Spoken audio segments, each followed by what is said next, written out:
अस्सलाम वालेकुम बच्चों। हम लोगों का इलेक्ट्रिकल मेजरिंग इंस्ट्रूमेंट चल रहा है। इलेक्ट्रिकल मेजरिंग इंस्ट्रूमेंट्स के ऊपर हमारी बात चल रही है और हमने अब तक Wheatstone bridge, potentiometer, galvanometer, ammeter detail में पढ़ लिए हैं कि वो कैसे काम करते हैं, थ्योरी क्या है, वर्किंग क्या है, किस तरह के न्यूमेरिकल्स बोर्ड के सिलेबस में आते हैं, किस तरह से न्यूमेरिकल हमारे पास जैसे कहना चाहिए एमडी कैट या ई कैट के पेपर्स में आते हैं, उनको विदाउट यूजिंग कैलकुलेटर कैसे सॉल्व करना है।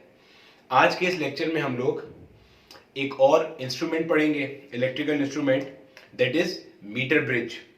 आज के लेक्चर में हम लोग मीटर ब्रिज के ऊपर बात करेंगे कि मीटर ब्रिज क्या है, मीटर ब्रिज कैसे काम करता है, मीटर ब्रिज क्यों यूज होता है, वर्किंग प्रिंसिपल क्या है, किस तरह के सवाल आ सकते हैं बोर्ड्स के सिलेबस में। अच्छा, एक चीज मैं क्लैरिफाई कर दूं, मीटर ब्रिज फेडरल बोर्ड के अंदर नहीं है, उसका प्रिंसिपल है, व्हीटस्टोन ब्रिज शामिल है, बट मीटर ब्रिज ऐसे शामिल नहीं है, लेकिन एक आध दफा पुराने पास पेपर में सवाल आया हुआ है। रीजन इज वेरी सिंपल कि जो मीटर ब्रिज है वो व्हीटस्टोन ब्रिज के ही प्रिंसिपल को लेकर काम करता है, सेम एज पीओ बॉक्स, ठीक है, same as Carey Foster bridge, same as calendar, ये सारे एक ही प्रिंसिपल पे काम करते हैं। तो हम आज के लेक्चर में देखेंगे कि किस तरह के जो सवाल हैं वो हमारे पास आ सकते हैं मीटर ब्रिज से, और एंट्री टेस्ट के अंदर क्या पूछा जा सकता है। ठीक है बेटे, तो करना क्या है, आपने वही पुराना जुमला, आपने मंजन बेचना बंद करना है, आगे पीछे जो भी काम कर रहे हो उसको छोड़ देना। ठीक है, स्टार्ट करते हैं सीधा, और 1 to all स्टार्ट करेंगे और लेवल बढ़ाते जाएंगे आहिस्ता आहिस्ता। ठीक है, देखो भाई मीटर ब्रिज, सबसे पहले तो ये ध्यान में रखना कि जो मीटर ब्रिज है, मीटर ब्रिज का मेन पर्पस क्या है, अननोन रेजिस्टेंस मालूम करना। मीटर ब्रिज का प्रिंसिपल क्या है, अननोन रेजिस्टेंस को मालूम करना।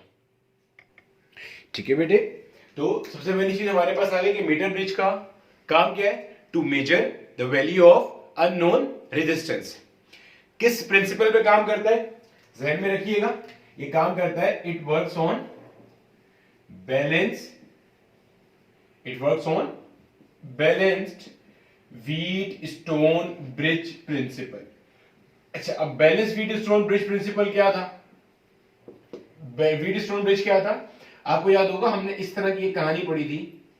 यहाँ पे हमारे पास दरमियान में एक गैल्वेनोमीटर था, ये हमने कुछ इस तरह की कहानी पढ़ी थी जिसमें यहाँ पे हमारे पास एक रेजिस्टर था, यहाँ पे हमारे पास एक और रेजिस्टर था, यहाँ पे हमारे पास एक और रेजिस्टर था, और यहाँ पे हमारे पास एक रेजिस्टर और था। यहाँ पे हमने इस पॉइंट को नाम दिया था ए का, इस पॉइंट को नाम दिया था हमने बी का, इस पॉइंट को नाम दिया था हमने सी का, और इस पॉइंट को हमने नाम क्या दिया था, डी का।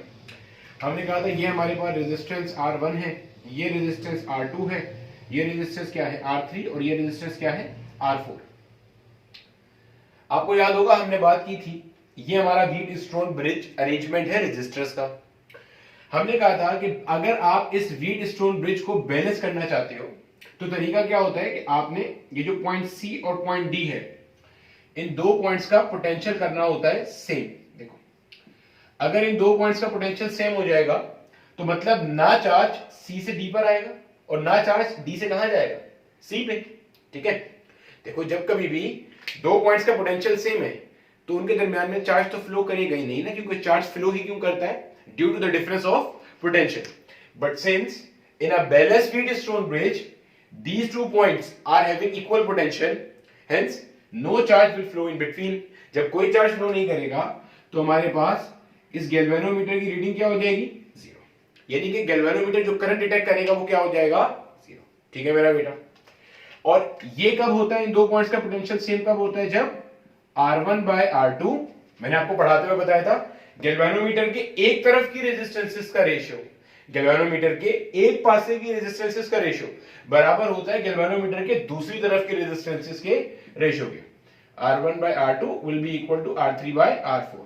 अब अगर ये R1 नहीं होता, ये लेट से मेरे पास होता X, या और कर लो, ये लेट से होता मेरे पास P, ये होता Q, ये होता R, ये होता S, तो क्या बनता है, ये P by Q will be equal to R by S। P by Q will be equal to R by S। ठीक है मेरा बच्चा, अभी तक हमने क्या बात करी, ये पॉइंट सारे शॉर्ट नोट में लिखते हैं। हमने बात करी कि इलेक्ट्रिकल मेजरिंग इंस्ट्रूमेंट्स में मीटर ब्रिज, मीटर ब्रिज का नाम मीटर ब्रिज ही क्यों है और इसे क्या कह सकते हैं, अभी सब आएगा, टेंशन नहीं। मीटर ब्रिज क्या काम करता है, अननोन रेजिस्टेंस को मेजर करता है। किस फिनोमिना पे, किस प्रिंसिपल पे काम करता है, बैलेंस व्हीटस्टोन ब्रिज के प्रिंसिपल पे काम करता है। ठीक है, व्हीटस्टोन ब्रिज क्या था, ये जो साइक्लिक मैश अरेंजमेंट है, ये जो अरेंजमेंट है इसको क्या कहते हैं, Wheatstone bridge arrangement of resistance. ठीक हो गया। फिर हमने देखा था कि हमारे पास ब्रिज को बैलेंस करने का तरीका क्या होता है, ये जो पॉइंट है, जिस पॉइंट के अक्रॉस आपने गैल्वेनोमीटर कनेक्ट किया है, देखो दो ही पॉइंट्स बनते हैं, या तो ए और बी या सी और डी। इनमें से एक पॉइंट पे बैटरी लगी होगी, जैसे ए और बी पे यहां पे हमने क्या कनेक्ट करी हुई है, बैटरी। जाहिर है दिखाई नहीं गई है, लेकिन ऑब्वियस सी बात है कि जो पॉइंट्स खुले हुए वहां पे क्या कनेक्ट हुई हुई है, बैटरी। ये हमने डिस्कस किए थे, न्यूमेरिकल्स भी किए थे। ठीक है, देख लेना, इसका लिंक मैंने वीडियो का डिस्क्रिप्शन में डाला हुआ होगा, देख लेना कि व्हीटस्टोन ब्रिज कैसे काम करता है। आपने इन दो पॉइंट्स का पोटेंशियल सेम करना है। पोटेंशियल सेम कब होता है, जब R1 by R2 का रेशियो किसके बराबर होता है, R3 by R4। यानी गैल्वानोमीटर के एक तरफ के रेजिस्टेंसेस का रेशियो बराबर है गैल्वानोमीटर के दूसरी तरफ के रेजिस्टेंस के रेशियो के। ठीक है मेरा बेटा, यही बात हमने की थी। अच्छा, अब इसके अंदर हमारे पास ये तो हो गए रेजिस्टर्स, ये हमारे पास क्या चीज है, ये हमारे पास है एक अदद मूविंग कॉइल गैल्वेनोमीटर। हमने बात की थी कि हमारा मूविंग कॉइल गैल्वेनोमीटर क्या काम करता है, हमने डिस्कशन किया था कि मूविंग कॉइल गैल्वेनोमीटर डिटेक्ट करता है किसे, करंट को। ये कहना कि ये मेजर करता है, ये थोड़ी ज्यादती हो जाएगी गैल्वेनोमीटर के साथ। क्यों, क्योंकि गैल्वेनोमीटर का main purpose, main focus, main objective is not to measure the value of current और वोल्टेज। इसका मेन काम करंट या वोल्टेज को मेजर करना नहीं होता, डिटेक्ट करना होता है। मेजरमेंट करने के लिए हमारे पास एमीटर होता है और मेजरमेंट करने के लिए हमारे पास वोल्ट मीटर होता है, जो कि हमने सेपरेटली पढ़ा हुआ है। ठीक है, ध्यान में रखना। चलो, गैल्वेनोमीटर किस तरह से डिटेक्ट करता है, आपके पास यहां पे एक निडल होती है जो कि 0 पे होती है। ठीक है, और ये या तो इस तरफ घूम जाएगी या इस तरफ घूम जाएगी, depending on the direction of flow of current, और आपको पता चल जाएगा कि इस सर्किट में हमारे पास क्या है, करंट मौजूद है। ठीक हो गया। क्या पढ़ने लगे, मीटर ब्रिज क्या काम करता है, अननोन वैल्यू ऑफ रेजिस्टेंस को मेजर करता है। किस प्रिंसिपल पे काम करता है, बैलेंस व्हीटस्टोन ब्रिज के प्रिंसिपल पे काम करता है। साइक्लिक अरेंजमेंट है, जिन दो पॉइंट्स के across galvanometer connected, the other two points जहां पे बैटरी कनेक्ट है, इसके अलावा वाले दो पॉइंट्स, इन दो पॉइंट्स का पोटेंशियल सेम करना है। जब पोटेंशियल सेम होगा तो क्या होगा, गैल्वेनोमीटर का करंट क्या शो कर रहा होगा, 0। ये जो गैल्वेनोमीटर का करंट 0 की वैल्यू शो कर रहा है, इसको हम कहते हैं नल डिफ्लेक्शन ऑफ गैल्वेनोमीटर। क्या कहते हैं बेटे, null deflection of galvanometer. Null deflection या 0 पॉइंट डिफ्लेक्शन भी कहते हैं इसे हम। ठीक है, तो ये भी कहा जाता है कि metre bridge works on the principle of null point technique. किस प्रिंसिपल पे काम करता है, नल पॉइंट टेक्निक पे काम करता है। Now what is null point technique, जिसमें गैल्वेनोमीटर की रीडिंग क्या आ जाए, 0। हमने इससे पहले कौन सी ऐसी डिवाइस पढ़ी है जहां पे गैल्वेनोमीटर की रीडिंग 0 आ रही होती है, याद करो जल्दी से। हमने पोटेंशियोमीटर पढ़ा है, वो भी किस पे करता है, नल पॉइंट टेक्निक। हमने व्हीटस्टोन ब्रिज खुद पढ़ा है, वो भी किस पे करता है, नल पॉइंट टेक्निक। अब मीटर ब्रिज पढ़ रहे हैं, वो भी किस पे करता है, नल पॉइंट टेक्निक पे। फायदा क्या है नल पॉइंट टेक्निक का, जितने ऐसे मेजरिंग इंस्ट्रूमेंट्स हैं जो नल पॉइंट टेक्निक पे काम करते हैं, जहन में रखना चाहो तो कहीं नोट कर लेना, क्या कि all such instruments are very accurate and very precise. बहुत एक्यूरेट होते हैं। क्यों, क्योंकि ये करंट ड्रॉ नहीं कर रहे हैं, कोई अननेसेसरी करंट ड्रॉ नहीं कर रहे, जिसकी वजह से एनर्जी लॉसेस नहीं आ रहे होते। जहन में रखना ये बात। ऐसे तमाम इलेक्ट्रिकल मेजरिंग इंस्ट्रूमेंट्स जो कि नल डिफ्लेक्शन मेथड या नल पॉइंट टेक्निक पे काम करते हैं, they all are very accurate. अब चाहे वो पोटेंशियल मेजर कर रहे हो as in the case of potentiometer, या वो रेजिस्टेंस मेजर कर रहे हो as in the case of metre bridge, Wheatstone principle. ठीक है, ये तमाम के तमाम बहुत एक्यूरेट होते हैं। ठीक है मेरा बेटा, चलो आगे चलते हैं अब जरा। ठीक है बेटे, कॉपी कर लिया, आगे चलते हैं। चलो, अब सवाल आता है कि भाई ये जो हमारे पास मीटर ब्रिज है, क्या इस मीटर ब्रिज का और कोई नाम भी है, तो बिल्कुल अपने पास लिख लेना। मीटर ब्रिज का एक और नाम हमारे पास होता है स्लाइड वायर ब्रिज। ठीक है, अब मीटर ब्रिज को स्लाइड वायर ब्रिज क्यों कहते हैं ये भी समझ में आ जाएगा। ठीक है, और स्लाइड वायर ब्रिज कहना ठीक है या गलत ये भी समझ में आ जाएगा, सब बताएंगे अभी। ठीक है, पहले लिख लेना ब्रैकेट में कि मीटर ब्रिज को हम स्लाइड वायर ब्रिज भी कहते हैं। हमारे सिविल कोड की किताब के अंदर ये टॉपिक दिया हुआ है, उसमें लिखा हुआ है the other name for metre bridge is slide wire bridge, but ये कहना कॉन्सेप्चुअली गलत है। अभी समझ में आता है, ठीक है बेटे, यहां तक क्लियर हो गया कि मीटर ब्रिज है क्या, अननोन रेजिस्टेंस मेजर करेगा, व्हीटस्टोन ब्रिज के प्रिंसिपल पे काम करेगा, बैलेंस वाले। और बैलेंस कब होता है, when the potential of C and D points are equal, कोई करंट फ्लो नहीं करेगा, नल पॉइंट टेक्निक पे काम कर रहा है। और ये कब होगा, जब गैल्वानोमीटर के एक तरफ का रेशियो R1 by R2 दूसरी तरफ के रेशियो के बराबर होगा R3 by R4, ठीक है। This upon this should be equal to this upon this, ये मंजन बटा ये मंजन इक्वल्स ये मंजन बटा ये मंजन, क्लियर है। चलो अब मीटर ब्रिज काम कैसे वो करते हैं, कंस्ट्रक्शन क्या है मीटर ब्रिज की, ठीक है। चलो हमारे पास सबसे पहले तो ये हमारे पास एक आ गई वायर, और से देखते हैं ना, अभी सब समझ में आएगा मेरे बेटे। ये जो वायर है, अगर हम मीटर ब्रिज की बात करें ना, स्पेसिफिकली मीटर ब्रिज नाम में आ रहा है मीटर ब्रिज। ये जो वायर होती है ये कितनी बड़ी होती है, 1 मीटर की वायर होती है। और अगर मैं सेंटीमीटर में कन्वर्ट कर लूं तो क्या बनेगा, ये 100 सेंटीमीटर की वायर होती है, 1 मीटर की वायर होती है, इसीलिए इसका नाम क्या है, मीटर ब्रिज। अब सवाल में आता है क्या मीटर ब्रिज में 1 मीटर से बड़ी वायर हो सकती है, फिर उसे मीटर ब्रिज नहीं कहते, फिर क्या कहेंगे, स्लाइड वायर ब्रिज। ये ध्यान में रखना। अगर 200 सेंटीमीटर की वायर है, जैसे सवाल में अक्सर दे देता है आपको कि 200 सेंटीमीटर है, 400 सेंटीमीटर है, तब आप उसे मीटर ब्रिज नहीं कहोगे, फिर आप उसे क्या कहोगे, slide wire bridge. Metre bridge अगर सवाल में कहीं भी यूज कर ले, metre bridge was used in an experiment, तो आपने आंखें बंद करके मानना है कि इसकी वायर की लंबाई कितनी थी, 100 सेंटीमीटर, तभी वो मीटर ब्रिज यूज करेगा। अगर स्लाइड वायर ब्रिज यूज करेगा तो वहां लेंथ बताएगा, स्लाइड वायर ब्रिज बोले और तब भी लेंथ ना बताए तो मान लेना कि वो मीटर ब्रिज को ही क्या कह रहा है, स्लाइड वायर ब्रिज। नाम कहना स्लाइड वायर ब्रिज गलत है, रीजन अभी तुम्हें खुद ही समझ में आ जाएगा क्यों, ठीक है। यहां पे आपने क्या करा, आपने यहां पे एक कॉपर की स्ट्रिप कनेक्ट करी, कॉपर तो समझते हो ना,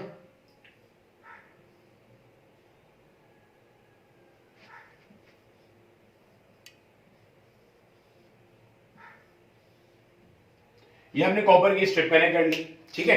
ये आपके पास पूरा का पूरा सर्किट जो होता है ना, वो इस तरह से एक लकड़ी के डब्बे के ऊपर होता है, आपकी लैब के अंदर ये मौजूद भी होगा, जिसका हमारे पास प्रैक्टिकल होता है और हमारे पास पेपर में सवाल भी आता है इससे भाई, ठीक है।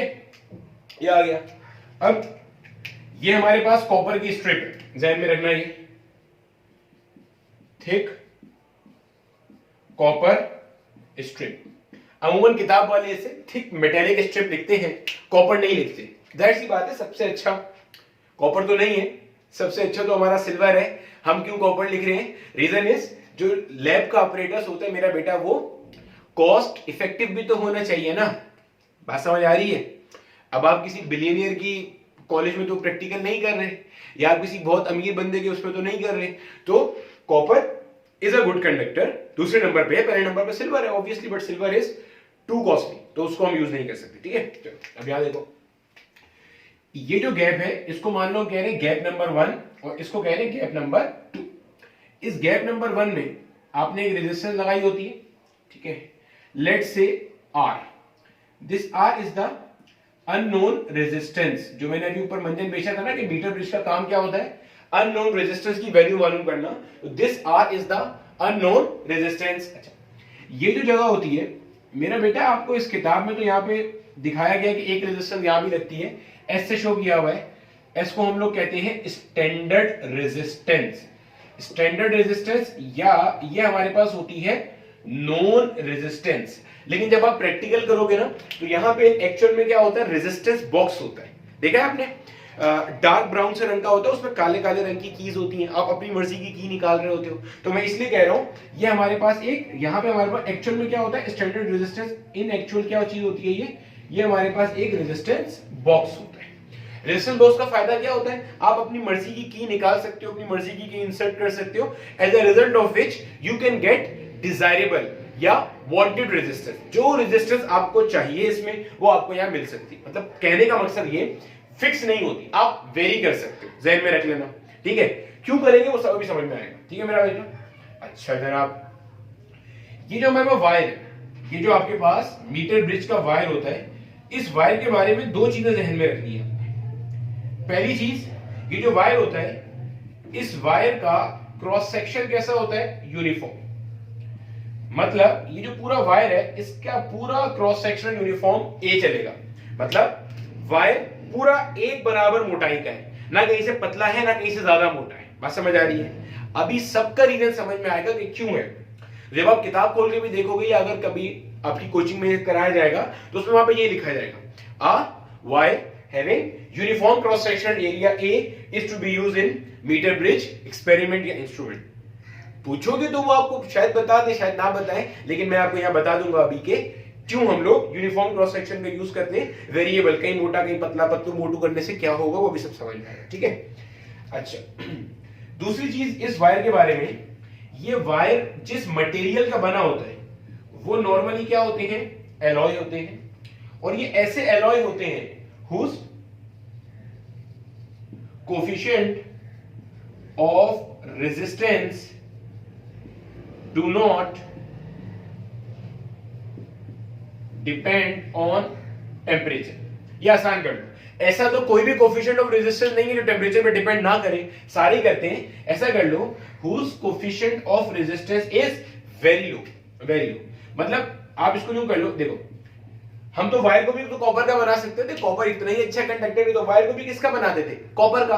बट मैं क्या कह रहा हूं, मीटर ब्रिज का वायर किसका होता है? एलॉय का। और ये सवाल माजी में एंट्री टेस्ट के पेपर में 2 दफा आया है। क्या कि कौन सा एलॉय हम यूज करते हैं, अभी बताते हैं। देखो वायर का ऑब्जेक्टिव क्या है, वायर को क्यों कॉपर का नहीं बना रहे हम लोग? देखो वायर का सीन सपाट ये है, वायर का मंजर ये है कि भाई वायर के अंदर से क्या होना है? अभी करंट ने फ्लो करना है। जब वायर में करंट फ्लो करेगा तो करंट से मुराद क्या है? चार्जेस। जब मान लो ये मेरे पास जो ये वाला टर्मिनल है, let's say this terminal is A and this terminal is B. जब टर्मिनल ए से टर्मिनल बी की तरफ चार्जेस जाएंगे, ऐसे दुम करते हुए जाएंगे, करंट मूव करेगा, चार्ज फ्लो करेगा, तो अल्टीमेटली इस वायर की अपनी रेजिस्टेंस होगी। जब ये चार्जेस उस रेजिस्टेंस को फेस करेंगे तो वर्क डन करेंगे। जब वर्क डन करेंगे तो अल्टीमेटली होगा क्या? होगा ये कि हीट प्रोड्यूस होगी। क्यों भाई? एक बच्चा भागता हुआ जा रहा है, सामने आया एक हर्डल। जब हर्डल आया बच्चे ने करना है वो हर्डल क्रॉस। अब हर्डल क्रॉस करने के लिए मारी उसने जंप। जब हर्डल क्रॉस किया तो मान लो हर्डल क्रॉस करने से पहले उसके पास थी 100 जूल एनर्जी, तो हर्डल क्रॉस करने के बाद उसके पास 100 जूल बचेगी। ये कम हो जाएगी या ज्यादा हो जाएगी? ऑब्वियसली उसके पास क्या हो जाएगी? कम हो जाएगी। सही है ना? क्या हो जाएगी? कम हो जाएगी। तो वो मान लो 20 जूल खर्च हो गई, वो खर्च कहां हुई? In order to overcome that resistance. Same is the case here, when charge will move from point A to point B, तो रास्ते में क्या आएगी? इस तार का रेजिस्टेंस। जब तार का रेजिस्टेंस आएगा तो क्या आएगा? उसे क्रॉस करना है, वर्कडन करना है। वर्कडन करेगा तो क्या होगा? उसमें एनर्जी जाया होगी। वो जो एनर्जी खर्च होगी वो हीट की फॉर्म में आती है। Joule Thomson equation, chapter number 13 current electricity, crash programme में मुकम्मल कर चुका हूं ये सारी चीजें। ठीक है, तो वो आएगी। जब हीट प्रोड्यूस होगी तो कॉपर के अंदर जब हीट प्रोड्यूस होती है तो उसका रेजिस्टेंस बहुत जल्दी चेंज हो जाता है। ठीक है, और ये बेसिकली हमारे पास क्या होता है? अल्फा। ये वहीं पढ़ेंगे जब करंट इलेक्ट्रिसिटी पढ़ाऊंगा।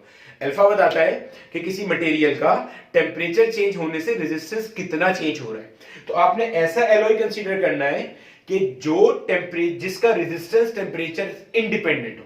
वैसे ऐसा कोई एलॉय नहीं है जिसका रेजिस्टेंस टेम्परेचर इंडिपेंडेंट हो, बट ऐसा तो ले सकते हो ना कि जिसका रेजिस्टेंस टेम्परेचर पे बहुत कम, लीस्ट डिपेंड हो।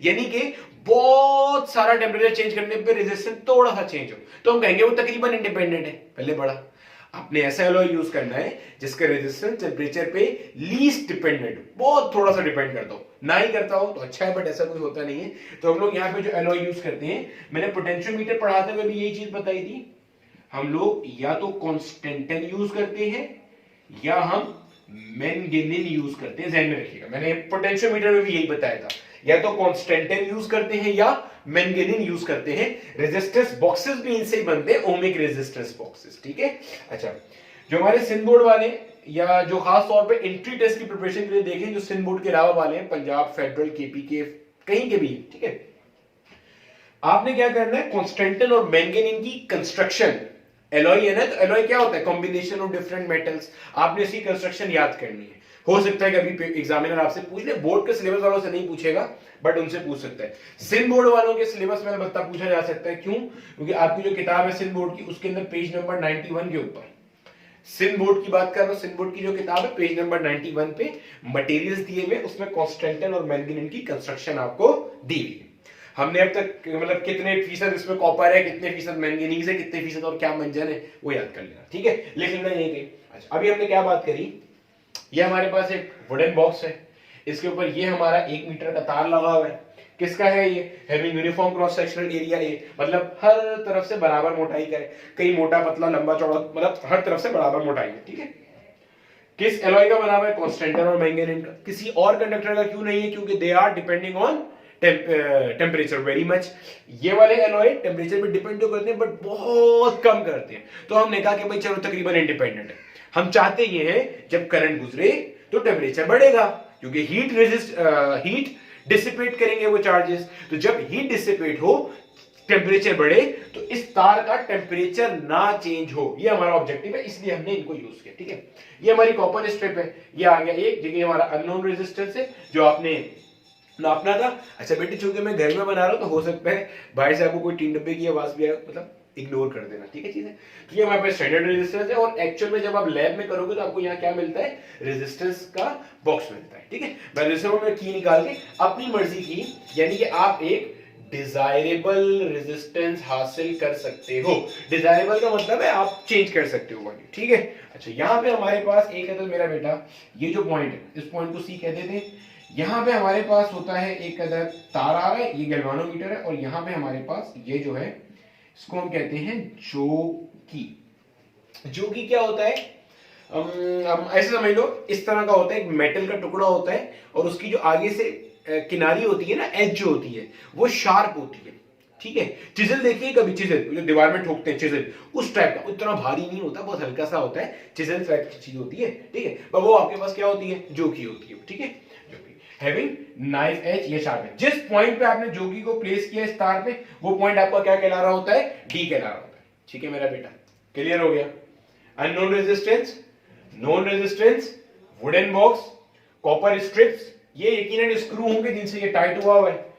ये वायर किस तरह की थी हमने देख ली, और ये मीटर ब्रिज को स्लाइड वायर ब्रिज भी कहते हैं, ठीक है। अच्छा, यहां पे हमारे पास इस जगह पे हमारे पास ये जो मैं रेड से बना रहा हूं, ये हमारे पास होता है एक अदद स्केल। ये हमारे पास एक अदद क्या होता है? स्केल होता है, ठीक है भाई। आगे देखो अब जरा, ये हमारे पास जोगी हो गया, ठीक है। अच्छा, ये आपके पास ये जो वायर है, इस वायर के नीचे ये आपके पास बेसिकली क्या है? स्केल है। अब जाहिर सी बात है, अगर वायर 1 मीटर का है तो आपका स्केल भी क्या होता है? मीटर स्केल कहलाता है। ये अक्सर आपकी किताब में लिखा मिलेगा, ये क्या चीज है? मीटर स्केल है। मीटर स्केल का मतलब है यहाँ पे इसकी वैल्यू कितनी होगी? 0 सेंटीमीटर, यहाँ पे इसकी वैल्यू कितनी हो जाएगी? 100 सेंटीमीटर, यानी कि पूरा मीटर स्केल है। मतलब इस तरह से ये कहानी होगी, 0 से चलते गया 1, गया 2, 3, इस तरह जो, तो यहाँ 100 है, इससे पीछे यहाँ 99 होगा, इससे पीछे यहाँ 98 होगा, इससे पीछे यहाँ 97 होगा। ये आपके पास इस तरह से क्या है? मीटर स्केल है, ठीक है बेटे। अब आपने करना क्या है? ये गैल्वानोमीटर लगा हुआ है, अभी ये भी डिस्कस किया था। गैल्वानोमीटर का मेन पर्पस क्या होता है? अच्छा, अब ये आपको ऑपरेटर्स दिया हुआ है। अच्छा, अब इसके अंदर यहां पे हमारे पास, इस जगह पे हमारे पास मान लीजिए ये जो जगह है,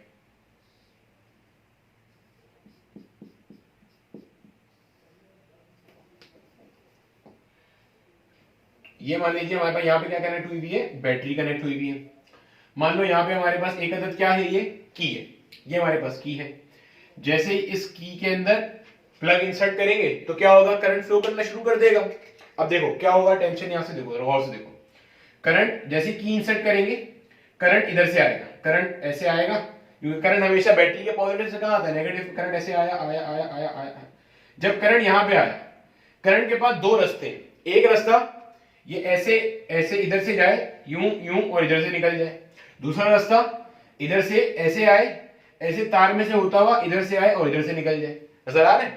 I repeat, as soon as you will close the key, जैसे ही आप की को प्लग इन करोगे, क्लोज करोगे, बैटरी के पॉजिटिव साइड से करंट आना शुरू हो जाएगा, कन्वेंशनल करंट ऑब्वियसली। जब यहां पहुंचेगा तो दो रास्ते, एक ऐसे जाए ऐसे जाए ऐसे जाए ऐसे जाए और यहां से निकल ले, दूसरा ऐसे जाए ऐसे जाए ऐसे जाए ऐसे जाए और यहां से आके इधर से निकल जाए। नजर आ रहा है? तो करंट दोनों रास्तों में ही जाएगा, बिल्कुल परफेक्ट है। करंट ऊपर भी जाएगा और करंट नीचे भी जाएगा। अब याद आ रहा होगा कुछ कुछ जो हमने व्हीटस्टोन ब्रिज पढ़ा था, याद आ रहा है? वीडियो में क्या था, कुछ ऐसे ही होता था, कुछ तो ऐसे ही था, याद करो।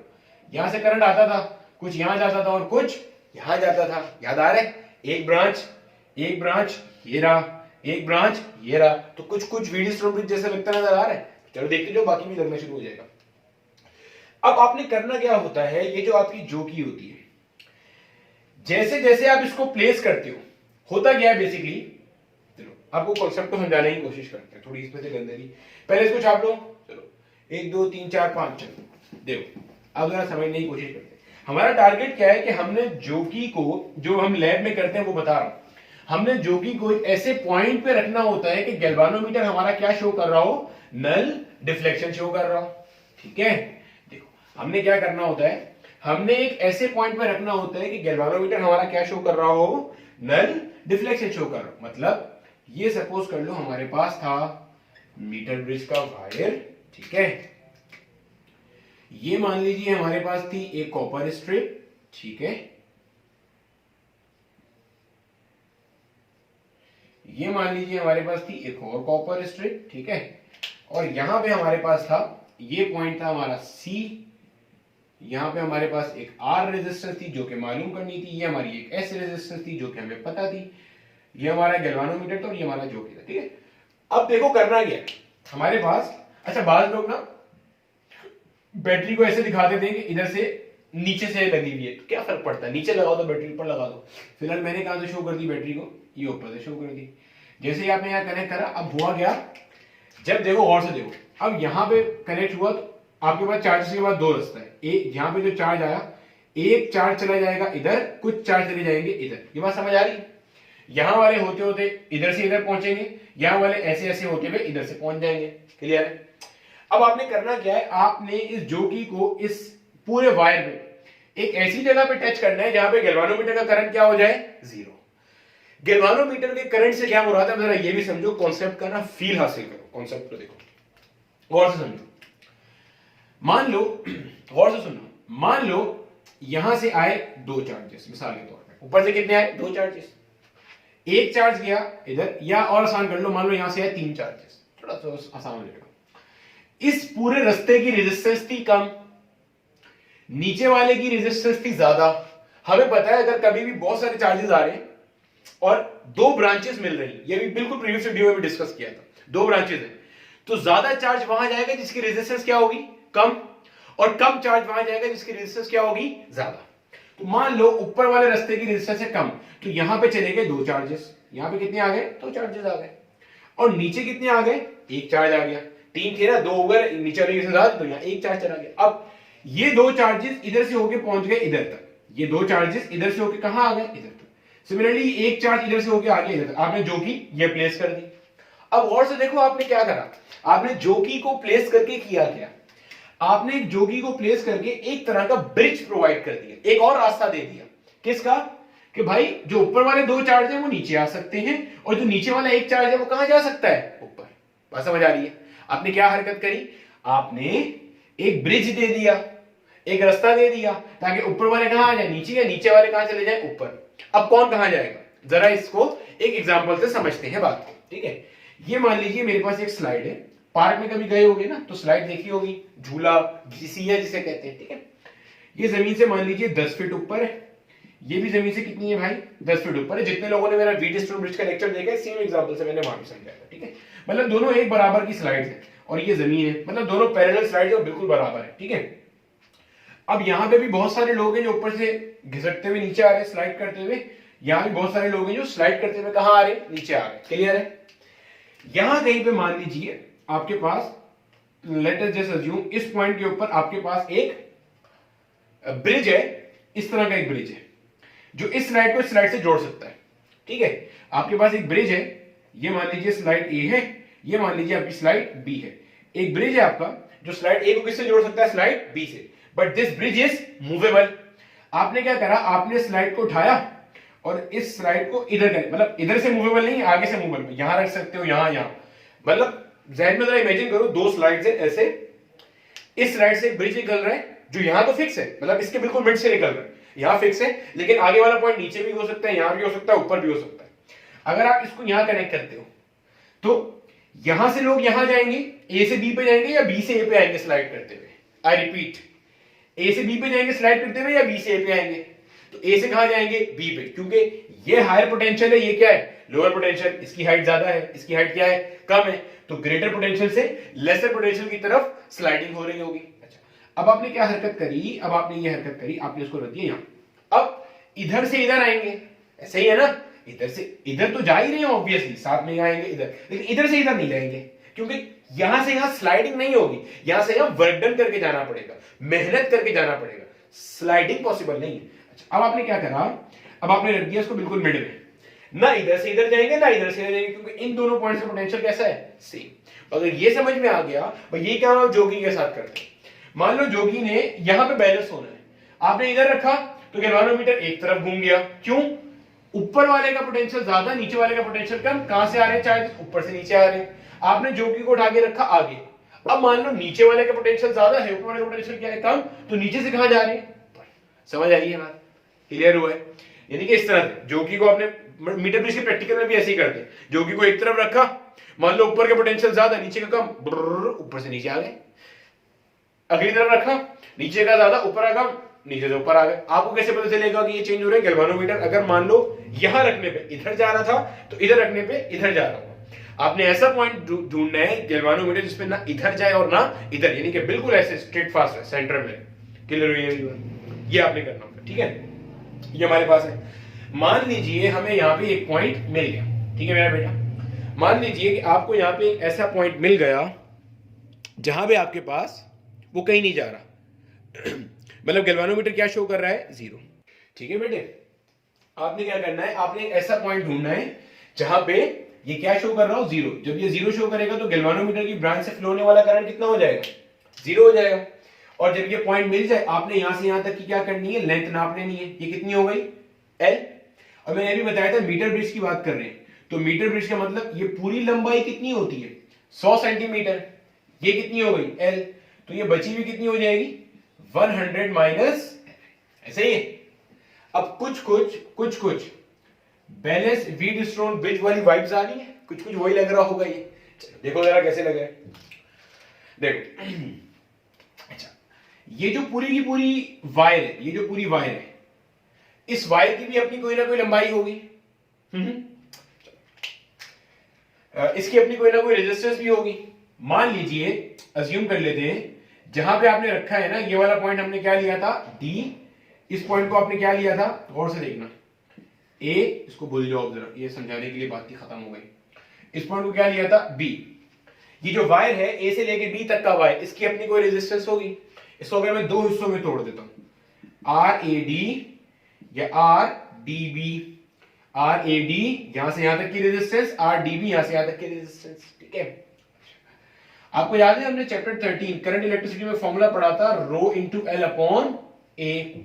रो क्या चीज है? रेजिस्टिविटी। ए क्या है? Uniform cross sectional area. L क्या चीज है? लेंथ। अगर मैं आर ए डी की बात करूं, आर ए डी, रो बेटे ए से लेके बी तक पूरा वायर एक ही मटेरियल का बना हुआ है ना। रेजिस्टिविटी डिपेंड करती है किस पे? मटेरियल पे, और किस पे? टेम्परेचर पे। तो ए से लेके बी तक का मटेरियल क्या है? सेम ही तो है, चेंज थोड़ी हुआ है, पूरा कांस्टेंट का वायर है। रो ए से लेके डी तक की लेंथ कितनी है? Small L. और एरिया कितना है? ए। क्लियर है? आर डी बी, डी से लेके बी तक पे रेजिस्टिविटी क्या है? रो। अबे अगर यहां रेजिस्टिविटी रो है तो यहां भी कितनी होगी? रो, क्योंकि एक ही मटेरियल है। यहां से यहां तक लेंथ कितनी है? 100 माइनस एल। ये 100 माइनस एल कैसे है? ये वाली कितनी थी? एल। ये पूरी कितनी है? 100 माइनस एल। अब लकीर के फकीर मत बन जाना। अगर वो कह रहा है एक स्लाइड वायर ब्रिज है जिसमें तार लगा हुआ है 400 सेंटीमीटर लंबा, तो ये एल होगा। ये कितना हो जाएगा? 400 माइनस एल।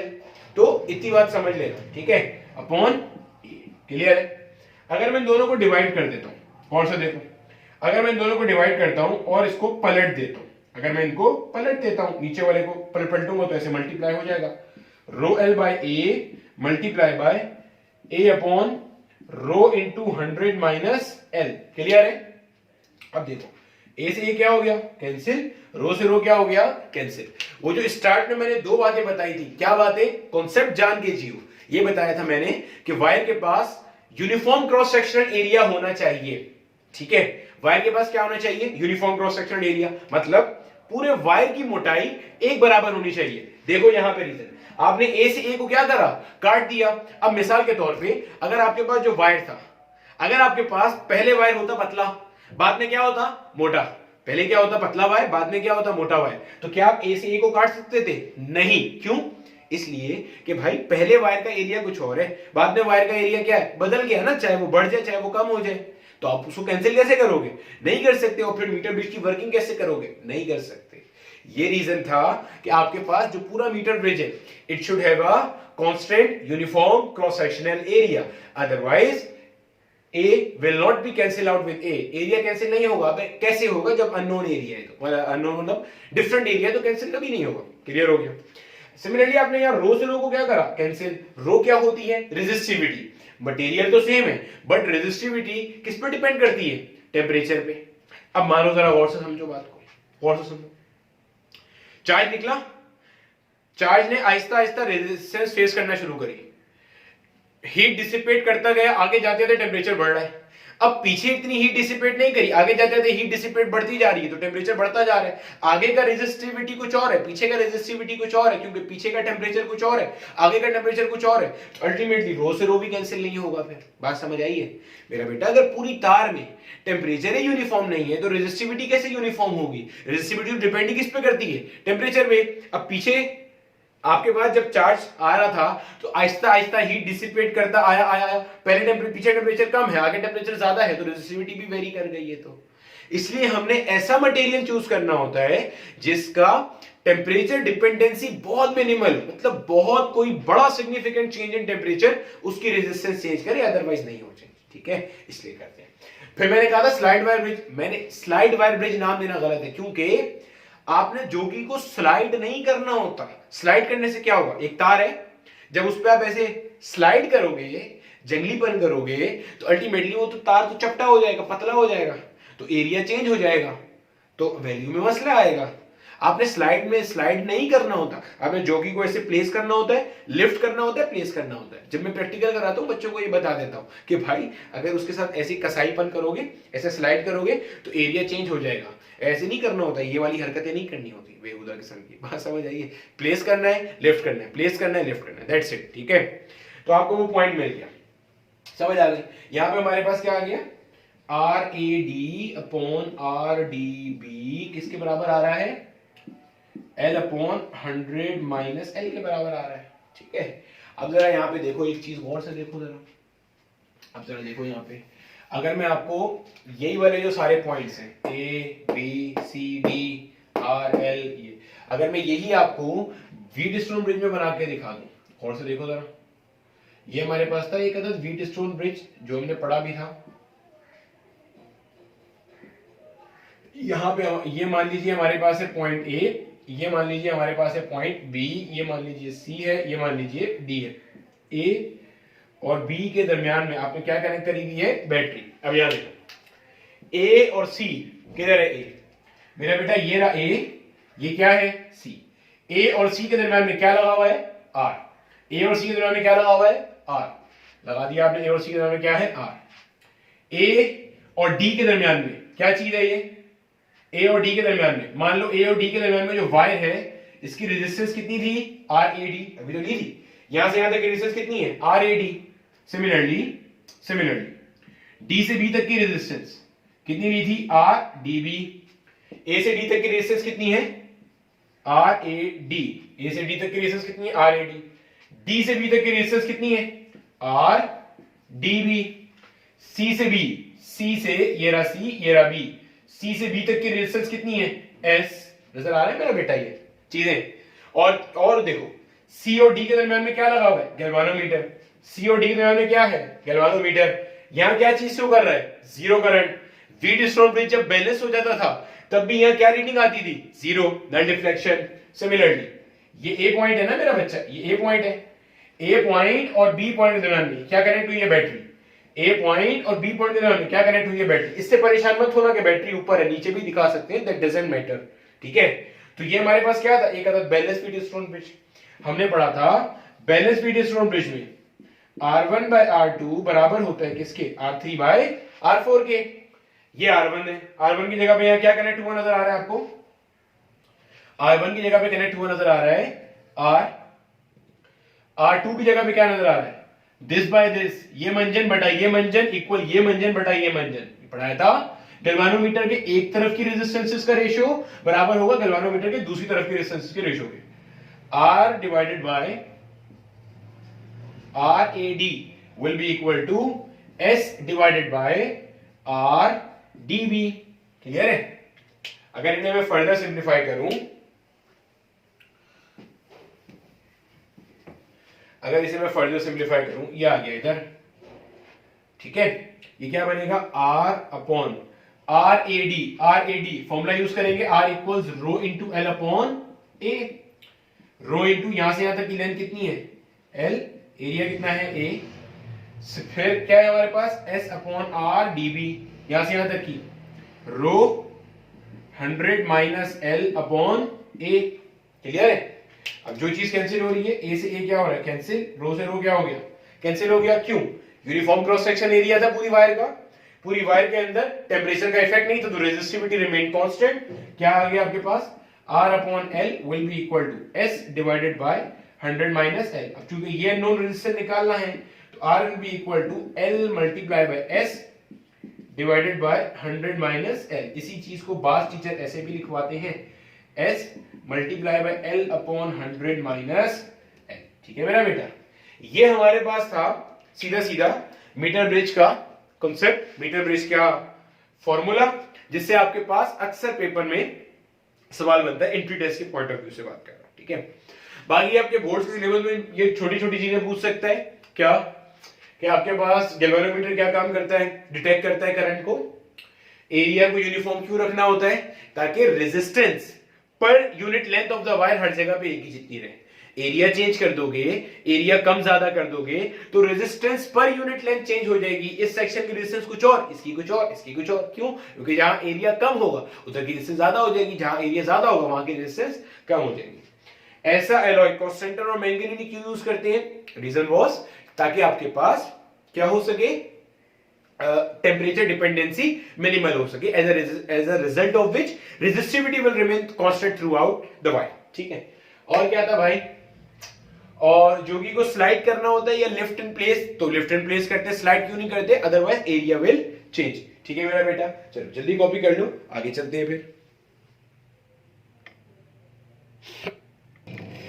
चलो बेटे, इसके एक दो सवाल देख लेते हैं जो हमारे पूछे जा सकते हैं, देन आगे चलते हैं। एक दो चीजें और बतानी है एरर के हवाले से, और एंड एरर के तो उस पे चलते हैं बाकी। ठीक है, चलो मान लो एक सवाल दिया हुआ है। अच्छा, सवाल जब मैं बोलूं कि भाई इसको पॉज करके सॉल्व करना है, तो डू दैट। ठीक है, इससे क्या होगा, आपको अपना कॉन्सेप्ट टेस्ट हो सकेगा कि आपको कितना समझ में आया है। ठीक है, लेट्स से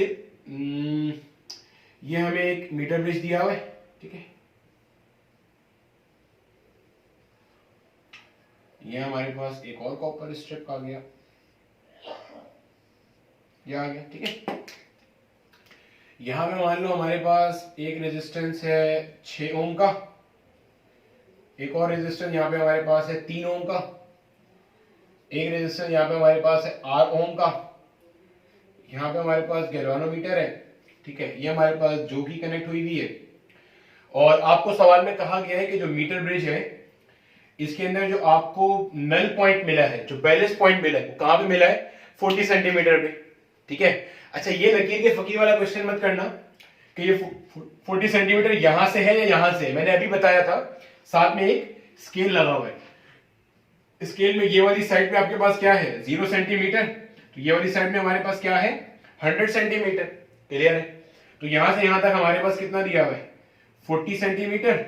तो ये बची हुई लंबाई कितनी हो जाएगी हमारे पास, अबे देखने में छोटी बड़ी लग रही है, उसको भाड़ में डालो, मेरी ड्राइंग ऐसी है बस। ठीक है, ये पूरी 100 थी, ये 40 हो गई, तो ये बची हुई कितनी हो जाएगी, 60 सेंटीमीटर। ठीक है, अभी फॉर्मूला यार, अभी फॉर्मूला पढ़ा था हमने, क्या था, R upon L equals S upon 100 minus L।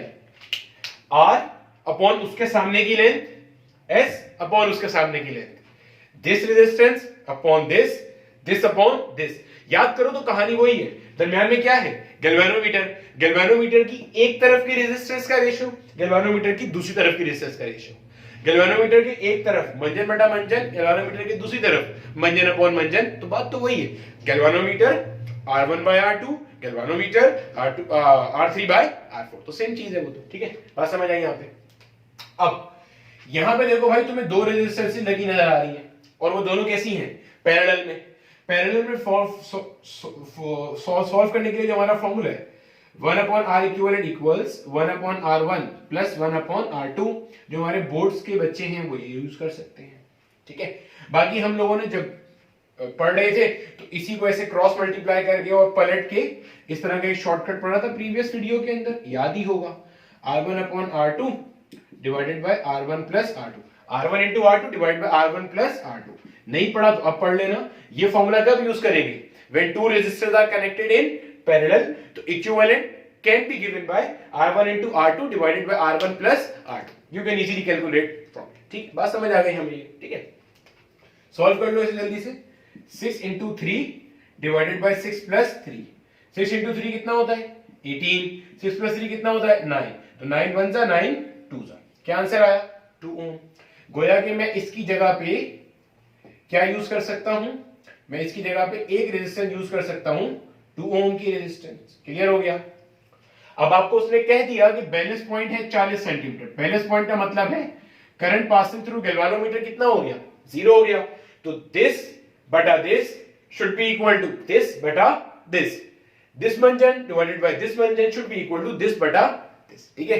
तो क्या हो जाएगा 2 डिवाइडेड बाय, यहां की लेंथ कितनी है 40, विल बी इक्वल टू ये कितना है R डिवाइडेड बाय ये लेंथ कितनी है 60। क्लियर है, सिंपलीफाई कर लो, 0 से 0 चला गया, 2 1 जा 2 2 जा, क्लियर है। 6 यहां क्या हो रहा है डिवाइड, इधर क्या होगा मल्टीप्लाई, तो बनेगा R will be equal to 6/2, पहले से लिखा था 2 1 जा और 2 3 जा, तो क्या आंसर आया भाई 3 ओम्स, ठीक है बेटे। तो इस तरह के बकरी बकरी किस्म के क्वेश्चन भी कभी कभार आ सकते हैं, ठीक है। तो सिंपलीफाई कर लो जल्दी से और छाप लो, आगे चलते हैं।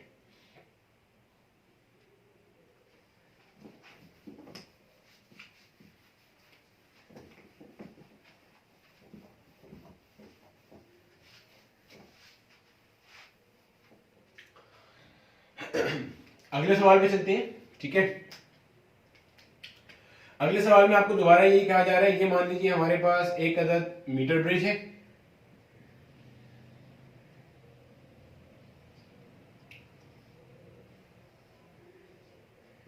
ठीक है। ये वाली स्टेप को पोलियो हो गया शायद, पतली सी बन गई है, ठीक है। अब वो कहा जा रहा है यहां पे हमारे पास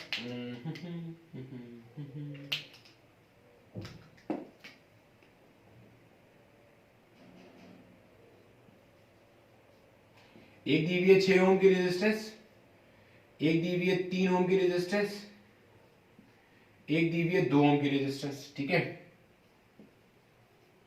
यहां पे एक दी हुई है 8 ओम की रेजिस्टेंस, एक दी हुई है यहां पे आपके पास 4 ओम की रेजिस्टेंस।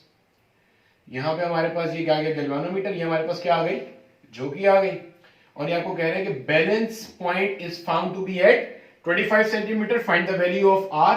स्केल यहां से शुरू हुई 0 सेंटीमीटर है, ये कितना है 100 सेंटीमीटर, तो अल्टीमेटली यहां से यहां तक की लेंथ कितनी हो जाएगी 25, ये कितनी हो जाएगी 100 माइनस 25 विच इज 75 सेंटीमीटर, ये हो गया सेंटीमीटर, ठीक है। पहले क्या करना है, इन तीन को सॉल्व करना है, या तो आप ऐसे कर लो, ये फॉर्मूला यूज कर लो, 1/R equivalent is 1/R1 plus 1/R2 plus 1/R3, आ जाएगा आंसर। ये नहीं करना तो पहले इन दो को सॉल्व कर लो। किस तरह सॉल्व करोगे इन दो को, पहले इन दो को सॉल्व करो पैरेलल के अंदर, फिर कौन कॉल कर रहा है, ठीक है मेरा बेटा। पहले इन दो को सॉल्व करो पैरेलल में, पैरेलल का भी फॉर्मूला पढ़ा था, R1 into R2 divided by R1 plus R2, R1 into R2 6 into 3 divided by 6 plus 3, तो 6 3 जा 18/9, क्या आंसर आया है 2 ओम। मतलब इन दोनों की जगह पे मैं एक रेजिस्टेंस लगा सकता हूं, और वो एक रेजिस्टेंस कितनी वैल्यू का है 2 ओम। अब ये 2 और 2 कैसे है पैरेलल में, चाहो तो ऐसे ही सॉल्व कर लो, या आप याद करो, जब मैंने आपको व्हीट स्टोन ब्रिज के न्यूमेरिकल्स पढ़ाए थे, मैंने आपको बताया था whenever there are two resistors connected in parallel, जब भी दो रेजिस्टर एक ही वैल्यू के पैरेलल में लगे होते हैं तो उनका आंसर उनका हाफ हो जाता है। अगर 2 और 2 के लगे हुए तो आंसर विल बी 1 ओम, अगर 4 और 4 के लगे हुए तो आंसर विल बी 2 ओम। ऐसी कोई बात की थी हमने? तो जब आप 2 और 2 को सॉल्व करोगे आंसर कितना आएगा? 1 ओम आएगा। अब इसका अगर इक्विवेलेंट निकालना है, एक R एक क्या है 4, तो R1 into R2 divided by R1 plus R2। Clear है? फॉर्मूला क्या है? दिस बटा दिस लेंथ, दिस बटा दिस लेंथ। ये कितना है? 1। ये लेंथ कितनी है? 25 इक्वल्स दिस, ये कितना है? 4R upon R plus 4 divided by ये लेंथ कितनी है? 75। जो कैंसिल आउट हो रहा है कर दो। 25 1 जा 25 3 जा, 3 डिवाइड हो रहा है, इधर क्या होगा? मल्टीप्लाई। तो ये हो गया 3 will be equal to 4R divided by R plus 4।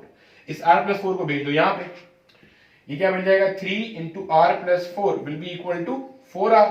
3 को भेजो ब्रैकेट के अंदर, दोनों से मल्टीप्लाई कराओ। 3R प्लस 4 3 जा 12 इक्वल 4R। 3R को वहां ले जाओ, 3R जब माइनस होगा तो 4R माइनस 3R कितना हुआ? ये R। तो R की वैल्यू कितनी आ गई भाई लोग? कितनी आ गई? 12 ओम्स। बात समझ आइए मेरा बेटा? इस तरह से हो सकता है। कभी कभार ऐसा भी कर सकता है कि वो आपको क्या करे, वो आपको नल पॉइंट गायब कर दे, लेकिन उस केस में फिर आपको बाकी की चीजें देगा अगर नल पॉइंट गायब करेगा तो। चलो छाप लो जल्दी, फिर आगे चलते हैं। ठीक है भाई चलो आगे चलते हैं। अब हमारे पास एक और सवाल है। ठीक है बेटे, अगले सवाल की तरफ चलते हैं। जो हमारा अगला क्वेश्चन है दैट इज क्वेश्चन नंबर 3। इस क्वेश्चन में हमें कहा जा रहा है कि हमारे पास दोबारा से, ये मान लीजिए हमारे पास एक अदद व्हीट स्टोन ब्रिज है। अबे व्हीट स्टोन ब्रिज नहीं, सॉरी, ये हमारे पास मान लीजिए एक अदद मीटर ब्रिज है। ठीक है, और आपने किया क्या है, वही वाली कहानी है दोबारा सारी। ये आपके पास एक अदद वायर है यहाँ पे। ठीक है, यहाँ पे आपने मान लो कि एक अदद रेजिस्टेंस कनेक्ट किया हुआ है, लेट से 8R। यहाँ पे एक रेजिस्टेंस कनेक्ट किया हुआ है, लेट से 8S। ठीक है, यहाँ पे आपके पास एक अदद गैल्वेनोमीटर है और ये आपके पास जोकी है। ठीक है भाई, आपको कहता है जब R और S आपने कनेक्ट करे तो आपको कहता है null point was found to be at 40 centimetre. Null point कहां मिला आपको? 40 सेंटीमीटर में। ठीक है, अब कहते हैं now if resistor R is shunted. मेरा बच्चा, मैंने पहले भी आपको शंटेड का मतलब बताया है पुराने वीडियोस के अंदर, अभी जो न्यूमेरिकल्स किए थे पोटेंशियोमीटर के या व्हीट स्टोन ब्रिज के। शंट का मतलब होता है टू कनेक्ट इन पैरेलल। कहते हैं द रेजिस्टेंस R, ये वाला resistance R is shunted with 2 ohm resistor. अगर आप इसको किससे शंट करते हो? विद अ 2 ओम रेजिस्टर, तो कहता है null point shifts to, null point कहां चला जाता है? 25 सेंटीमीटर। ठीक है मेरा बेटा, नल पॉइंट कहां पे चला जाता है? नल पॉइंट चला जाता है 25 सेंटीमीटर पे चला जाता है। क्लियर है? आपको बोलते हैं find the value of R and S। अच्छा, आपको सवाल में कहा हुआ है कि ये मीटर ब्रिज है। अगर ये मीटर ब्रिज है, इसका मतलब इसकी पूरी जो वायर होगी वो कितनी बड़ी होगी? 100 सेंटीमीटर की। ये सवाल है, वीडियो को पॉज करो और सॉल्व करो। ठीक है, चलो रिपीट कर देता हूं मैं सवाल, फिर मैं सॉल्व करा दूंगा। कहते हैं R और S कनेक्ट करें आपने, नल पॉइंट कहां मिल रहा है? 40 सेंटीमीटर पे। यानी कि ये आपको कहां मिल रहा है? नल पॉइंट 40 सेंटीमीटर में। टोटल वायर कितना है? 100 सेंटीमीटर का। तो ये बची हुई लंबाई कितनी हो जाएगी? 60 सेंटीमीटर। ठीक है, आपको कहते हैं जब आपने R को शंट किया by connecting a parallel resistor of 2 ohm, तो ये पीछे चला गया, कहां पे आ गया? 25 सेंटीमीटर पे। तो ये 25 हो जाएगा, वो कितना हो जाएगा? 75। R और S की वैल्यू बता दो, जल्दी कर लो। 1 2 3 4 5 मैं कर रहा हूं, देखो तो जल्दी से। फॉर्मूला हमें याद है, दिस रेजिस्टेंस बटा this length should be equal to this resistance बटा दिस लेंथ। तो जब वहां पे सिर्फ R लगा हुआ था, यानी कि ये वाले केस में, जब आपके पास नल पॉइंट कहां है? 40 सेंटीमीटर में, सिर्फ R लगा हुआ है। R बटा इसके सामने वाली लेंथ कितनी है? 40 विल बी इक्वल टू, ये कितना है?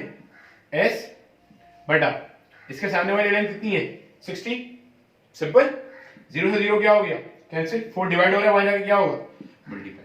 यानी कि R will be equal to 4S upon 6। Simplify करूं 2 टू द 4 2 3 द 6 क्या बना ये 2s डिवाइडेड बाय 3 ये मेरे पास वैल्यू किसकी आ गई फिलहाल r की वैल्यू आ गई 2s बाय 3 कोई टेंशन। अब जब आपने ये हरकत कर दी क्या हरकत करी when r is shunted with a 2 ohm resistor आपने यहां पे एक रेजिस्टेंस कनेक्ट कर दिया कितना 2 ओम का। जब आपने 2 ओम का रेजिस्टेंस कनेक्ट कर लिया अब यहां पे R लगा हुआ है या 2 ओम लगा हुआ है दोनों ही लगे हुए।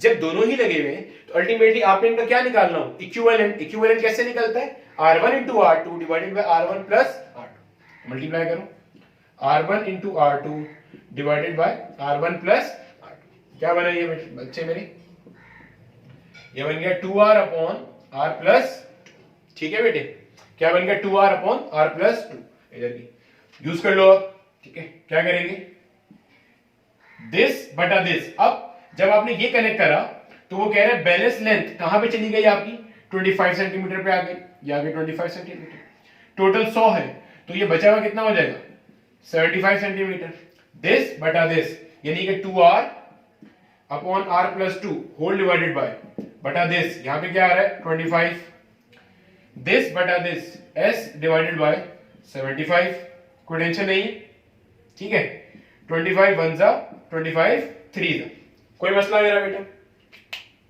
अच्छा अब मैं यहां पे एक चीज नोट करता हूं अगर मैं r की वैल्यू रखता हूं तो मुझे r की वैल्यू रखनी पड़ेगी दो जगह पे नजर आ रहा है r की वैल्यू रखता हूं तो r की वैल्यू ऊपर भी आ रही है r की वैल्यू नीचे भी आ रही है लेकिन s एक ही दफा आ रहा है तो क्यों ना मैं s रख लूं इस इक्वेशन को सिंपलीफाई करूं और s को अकेला कर लूं ये 3 यहां क्या हो रहा है डिवाइड माइनस क्या होगा मल्टीप्लाई तो s will be equal to 3r by 2 क्या करा s को अकेला कर लिया क्यों करा r दो जगह आ रहा था दो बार सॉल्व करना पड़ता मैंने s रख लेना उठा के क्या बन गया ये बन गया 2r upon r plus 2 will be equal to s upon 3 लिख सकता हूं 1 अपॉन 3 s की जगह पे क्या आ गया 3r बटे 2 3 से 3 क्या हो गया कैंसिल हो गया ये 2 से 2 को मत काट देना भाई ये प्लस में ठीक है r से r अलबत्ता क्या होगा कैंसिल क्योंकि 2 और r मल्टीप्लाई हो गए थे अगर ऊपर 2 होता तो वो भी कैंसिल हो गया था।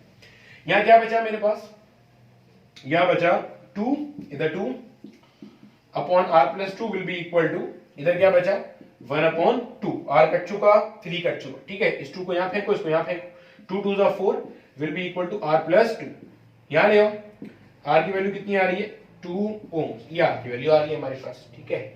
अगर r की वैल्यू को यहां पुट करेंगे तो 3 मल्टीप्लाई बाय 2 डिवाइड बाय 2 3 2 जा ये और वैसे करके क्या आंसर आ रहा है 3 ओम्स ठीक है यानी कि r और s कितना आ रहा है 2 ohm and 3 Om 2 ohm and 3 ओम ठीक है मेरा बेटा बात समझ में आ गई। ये हमारे पास यहां तक के जो हमारे न्यूमेरिकल्स थे ये हमारे सारे के सारे बोर्ड के सिलेबस में पूछे जा सकते हैं ठीक है या एप्टीट्यूड में भी हमारे आ सकते हैं। अच्छा एक दो चीजें हमारे पास और है उनको डिस्कस करते हैं देन वीडियो को एंड करते हैं। छाप लो जल्दी से फिर मैं मिटा देता हूं। अच्छा बेटे हमारे पास बोर्ड्स के सिलेबस में तो यहीं तक पूछा जा सकता है। अब थोड़ा सा पार्ट हमारा एंट्री टेस्ट वालों का थोड़ा सा 5-6 मिनट 10 मिनट का पार्ट है।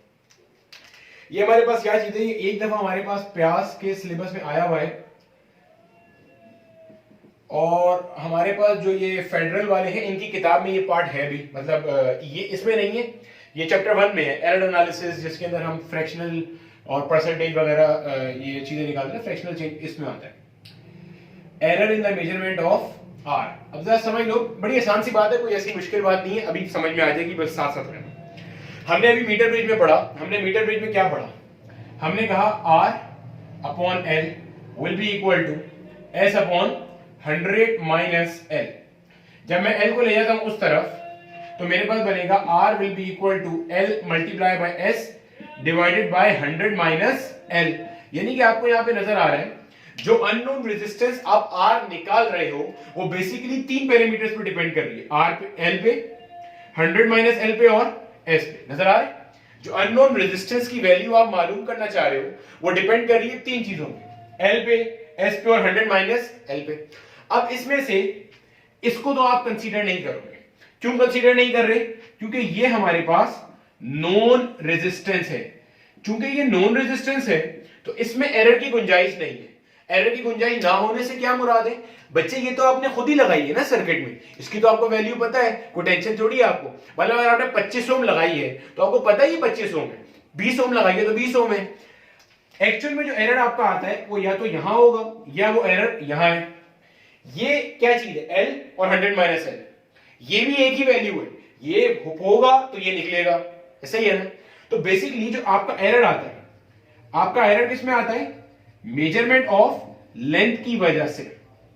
अभी मैं बताना क्या चाह रहा हूं, मैं फिर रिपीट करता हूं। देखो मैं बताना ये चाह रहा हूं, जो आप मीटर ब्रिज से आर की वैल्यू निकालते हो, आपने कहा कि metre bridge is an instrument जो कि नल पॉइंट टेक्निक पे काम करता है और बहुत प्रिसाइज, बहुत एक्यूरेट वैल्यू आपको बता रहा होता है।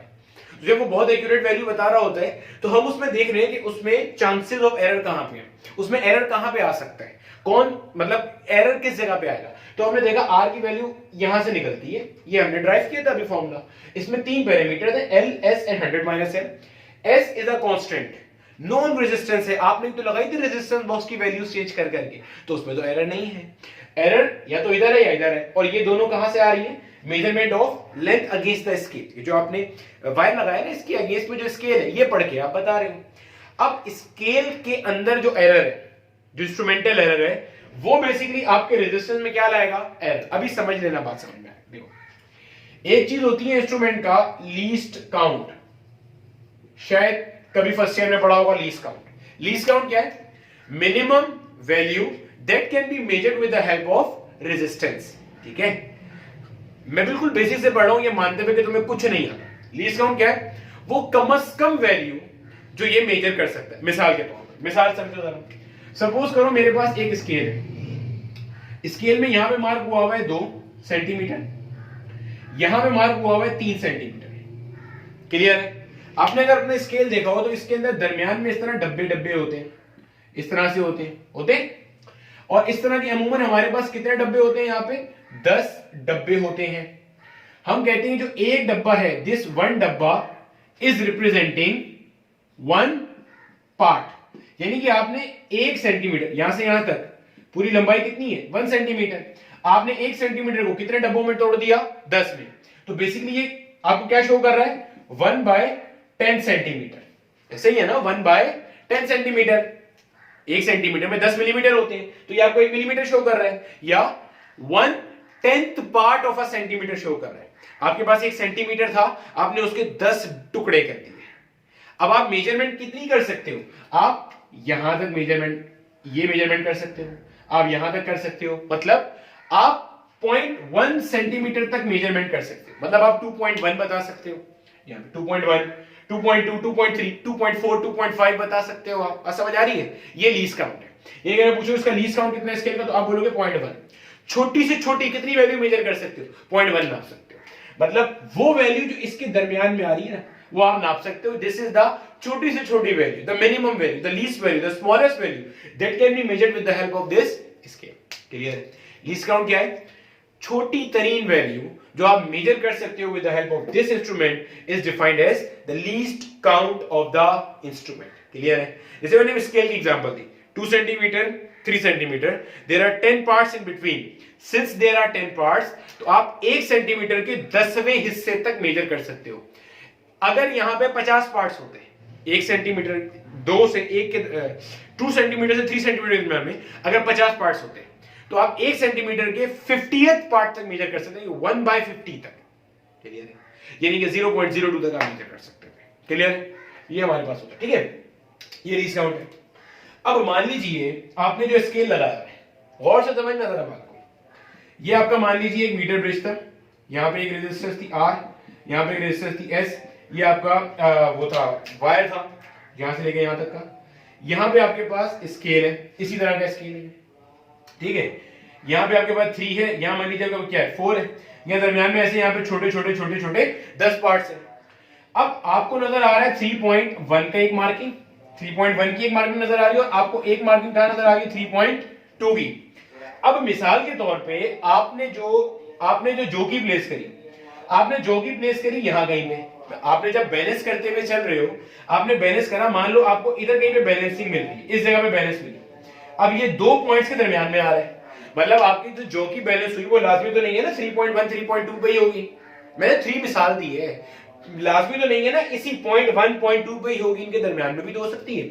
मतलब यहां दरमियान में हुई, मान लो ये वैल्यू एक्चुअल में कितनी थी, 3.15, but since the least count of your scale is, चूंकि आपके स्केल का लीस्ट काउंट है ही कितना 0.1, आप तो 0.15 नाप ही नहीं सकते। अब या तो इसे क्या लोगे 3.1 या इसे क्या लोगे 3.2, बात समझ आई? या तो 3.1 लोगे या क्या लोगे 3.2, यानी कि आपने लेंथ में एरर इंड्यूस कर दिया। लेंथ में क्या आ गया एरर।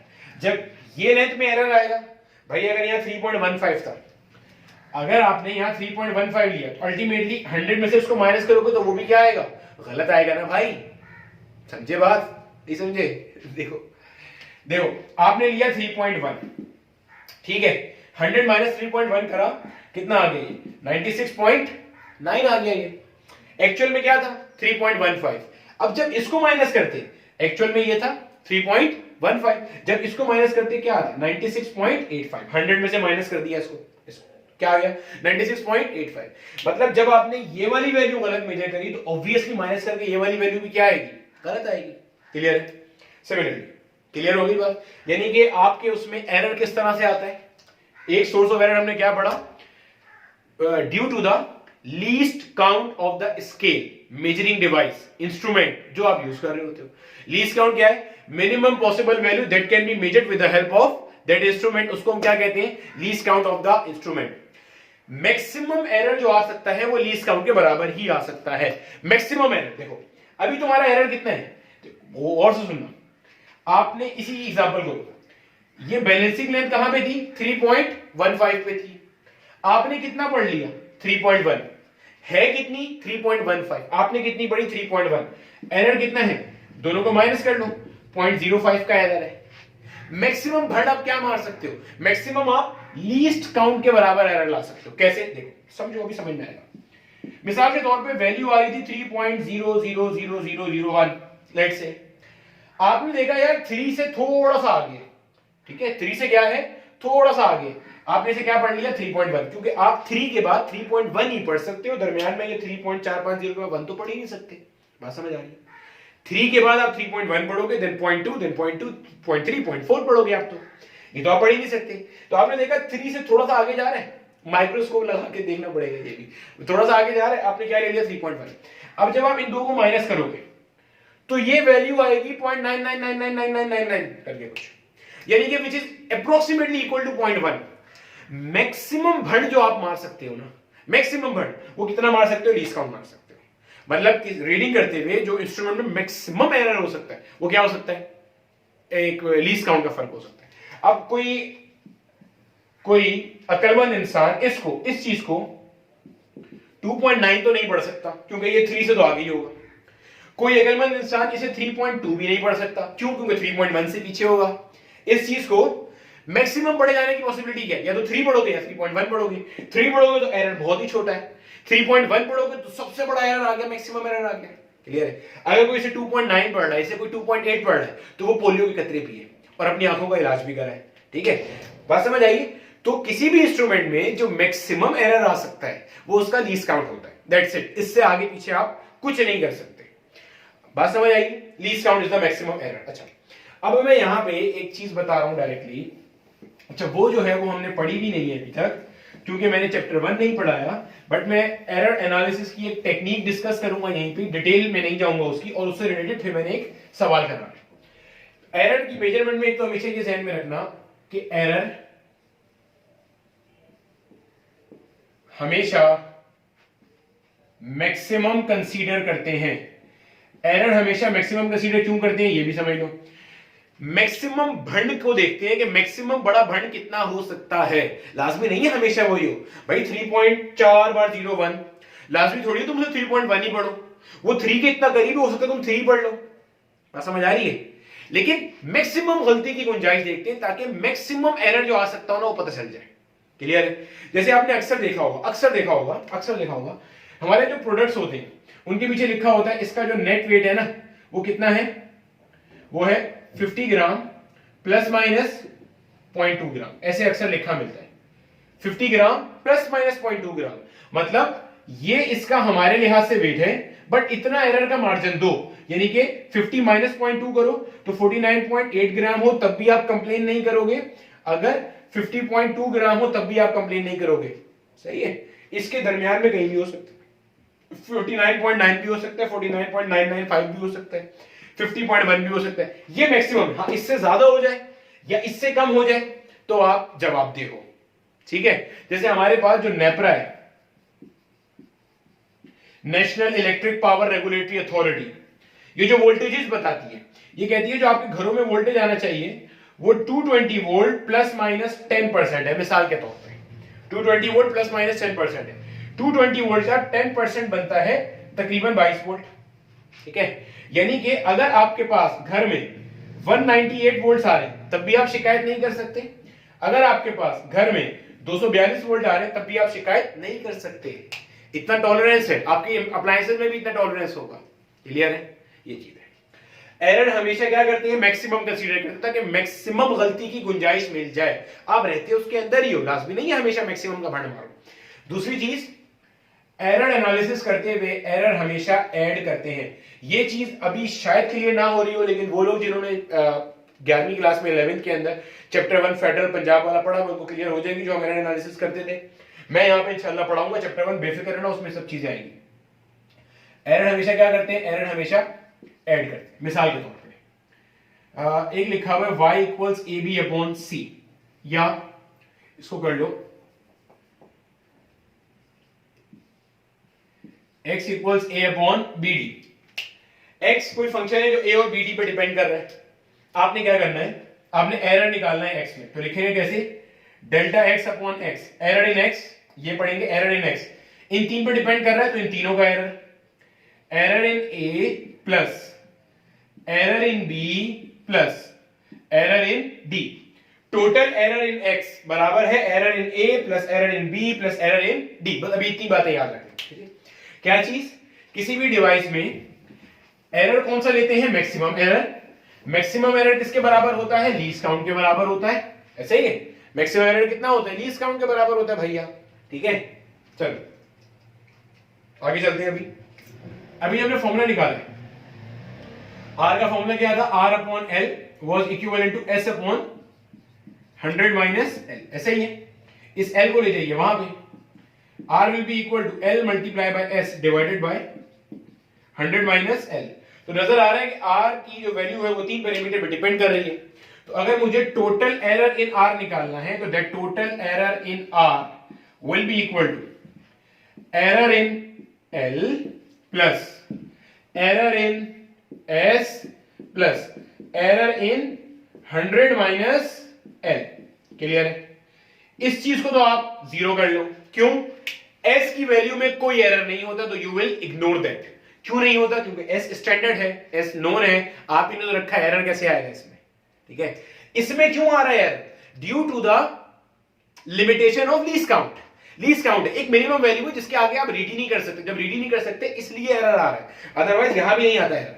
अब इसमें क्या चीज है, ये वो लेंथ है जो आपने पढ़ी है, this is the length that is read by you, जैसे 3.1 थी अभी, ये क्या है 100 माइनस 3.1 जो कि 96.9 आ रही थी अभी। ये क्या है, this is the maximum error in the measurement of length, जो कि अमूमन किसके बराबर होता है, लीस्ट काउंट के बराबर। Maximum error in the measurement of length L, ये क्या चीज है, ये भी यही है, maximum error in the measurement of length L, जो कि किसके बराबर है, लीस्ट काउंट के बराबर है। क्लियर है बेटे, समझने में थोड़ा सा मुश्किल टॉपिक लगता है ये, क्योंकि हमने एरर एनालिसिस अभी नहीं पढ़ा हुआ, लेकिन मैंने पूरी कोशिश करी आपको समझा दूं, ठीक है मेरा बच्चा। अभी हमने क्या पढ़ा, मैं इसको इस तरह वीडियो में थोड़ी लंबी भी हो जाती है, बट मैं क्या करूं, ठीक है। चलो मैं कोशिश करता हूं एक बार इसको गो थ्रू कर दूं। एरर हमने क्या पढ़ा, एरर क्यों आता है, लीस्ट काउंट की लिमिटेशन की वजह से। मतलब मान लो आपके पास 15.29 के ऊपर जाके जो की बैलेंस हुई, अब आप या तो 15.2 पढ़ सकते हो या आप कितना पढ़ोगे 15.3। आपने देखा 15.2 के आगे ऐसे ही है और 3 से पीछे है, लेकिन आपको पास पढ़ने की कोई सकत ही नहीं है, नहीं पढ़ सकते, आपने 15.3 ले लिया। था क्या 15.29, आपने क्या लिया 15.3, एरर कितना आया 0.01 का आ गया। 15.29 था, आपने क्या लिया 15.2, एरर कितना आया 0.09 का, विच इज अप्रोक्सीमेटली 0.1। तो मैक्सिमम एरर कितना हो सकता है, least count of the instrument के बराबर।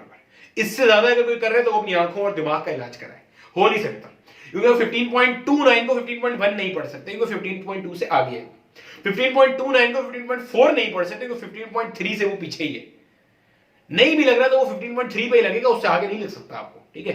तो एरर हमेशा मैक्सिमम कंसीडर करते हैं, but that is not necessary कि हर दफा वही मैक्सिमम एरर आए, उससे कम होगा, but it will define the feasible limit for us to work in between, ठीक है। एरर को हमेशा ऐड करते हैं, ये हमने देख लिया, ये हो गया, ठीक है। चलो इससे रिलेटेड एक सवाल करते हैं बेहतरीन किस्म का, देन आगे चलते हैं, ठीक है बेटे। एक सवाल देखो जल्दी से।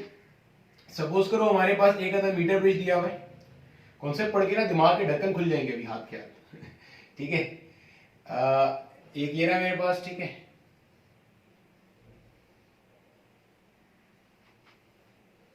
ठीक है। और मुझे कह रहा है कि यहां पे मेरे पास एक जो रेजिस्टर लगा हुआ था इसकी वैल्यू R ओम्स है, यहां पे जो लगा हुआ है इसकी वैल्यू मेरे पास 90 ओम्स है, ठीक है। ये मेरे पास गैल्वानोमीटर है, ये मेरे पास जोगी है। ये कहते हैं इसकी बैलेंसिंग लेंथ कितनी है, 40 सेंटीमीटर है, ठीक है। आपको कह रहे हैं यहां पे जो आपके पास स्केल कनेक्ट हुआ हुआ है, कि जो स्केल है, अच्छा अगर आपको कभी भी स्केल का लीस्ट काउंट ना दिया जाए तो आपने एरर की वैसी बात नहीं करनी है। आपको कह रहे हैं कि भाई इस स्केल का जो लीस्ट काउंट है, ये जितना लीस्ट मेजर कर सकता है वो कितना है, 1 मिलीमीटर। देखो भाई एक चीज ध्यान में रखना, 1 सेंटीमीटर में होते हैं 10 मिलीमीटर, तो 1 मिलीमीटर का मतलब वही है जो अभी हम पढ़ के आ रहे थे, 1/10 सेंटीमीटर, यानी कि 0.1 सेंटीमीटर, ये वही है। 1 सेंटीमीटर को 10 पार्ट में ब्रेक कर दिया, 3 और 4 के दरमियान में 10 पार्ट्स में ब्रेक कर दिया, तो 1/10 ऑफ अ सेंटीमीटर या 0.1 सेंटीमीटर या 1 मिलीमीटर, ठीक है। लीस्ट काउंट ये दिया हुआ है। आपको कह रहे हैं कि भाई find the error in measurement, कह दिया आपको 60 प्लस माइनस 0.12, आंसर दिए हुए 60 प्लस माइनस 0.25, हम 120 प्लस माइनस 0.12, 120 प्लस माइनस 0.25, ये आपको कह दिया नन ऑफ दीज, ठीक है। अब हमें एक चीज समझ में आती है, यहाँ पे क्या चीज समझ में आती है, 40 सेंटीमीटर में बैलेंस हो रही है, तो ये कितना है 40 सेंटीमीटर, ये भी कितना है 60। टोटल मीटर ब्रिज की बात कर रहे हैं, तो मीटर ब्रिज के अंदर ऑब्वियसली लंबाई कितनी होती है 100 सेंटीमीटर, तो ये 40 से कितना हो गया 60। दिस बटा this should be equal to this बटा दिस, तो R upon 40 will be equal to क्या बना 90 बटा 60। इसको फिलहाल इक्वेशन 1 भी कह दो और सो सिंपलीफाई करो, ये और ये चला गया, 40 को वहां फेंक दो उठा के, R will be equal to 40 multiplied by 9 upon 6, 3 2 जा 3 3 जा 2 1 जा 2 2 जा, ये आ गया, ठीक है। 2 1 जा 2 2 जा 0, ठीक है। मल्टीप्लाई कर दो क्या बनता है 60 ओम्स, R की वैल्यू कितनी आ गई 60 ओम्स आ गई, ठीक है। R की वैल्यू हमारे पास क्या आ रही है 60 ओम्स आ रही है, परफेक्ट।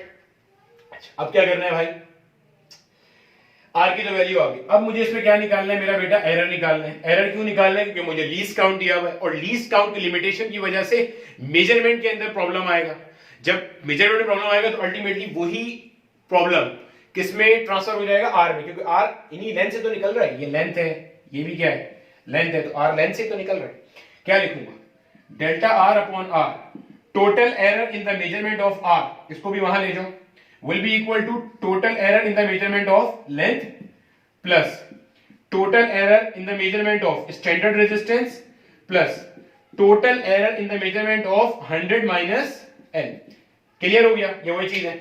इसको अभी हमने कहा था कि भाई इसको इग्नोर कर देना है, इसको क्या करना है इग्नोर। क्यों इग्नोर करना है, क्योंकि ये तो हम ही पुट कर रहे हैं, 90 ओम्स फिक्स है, कांस्टेंट है। अब जरा यहां देखो, डेल्टा L अपॉन L, गौर से देखो, डेल्टा L क्या था, maximum error in the measurement of length L।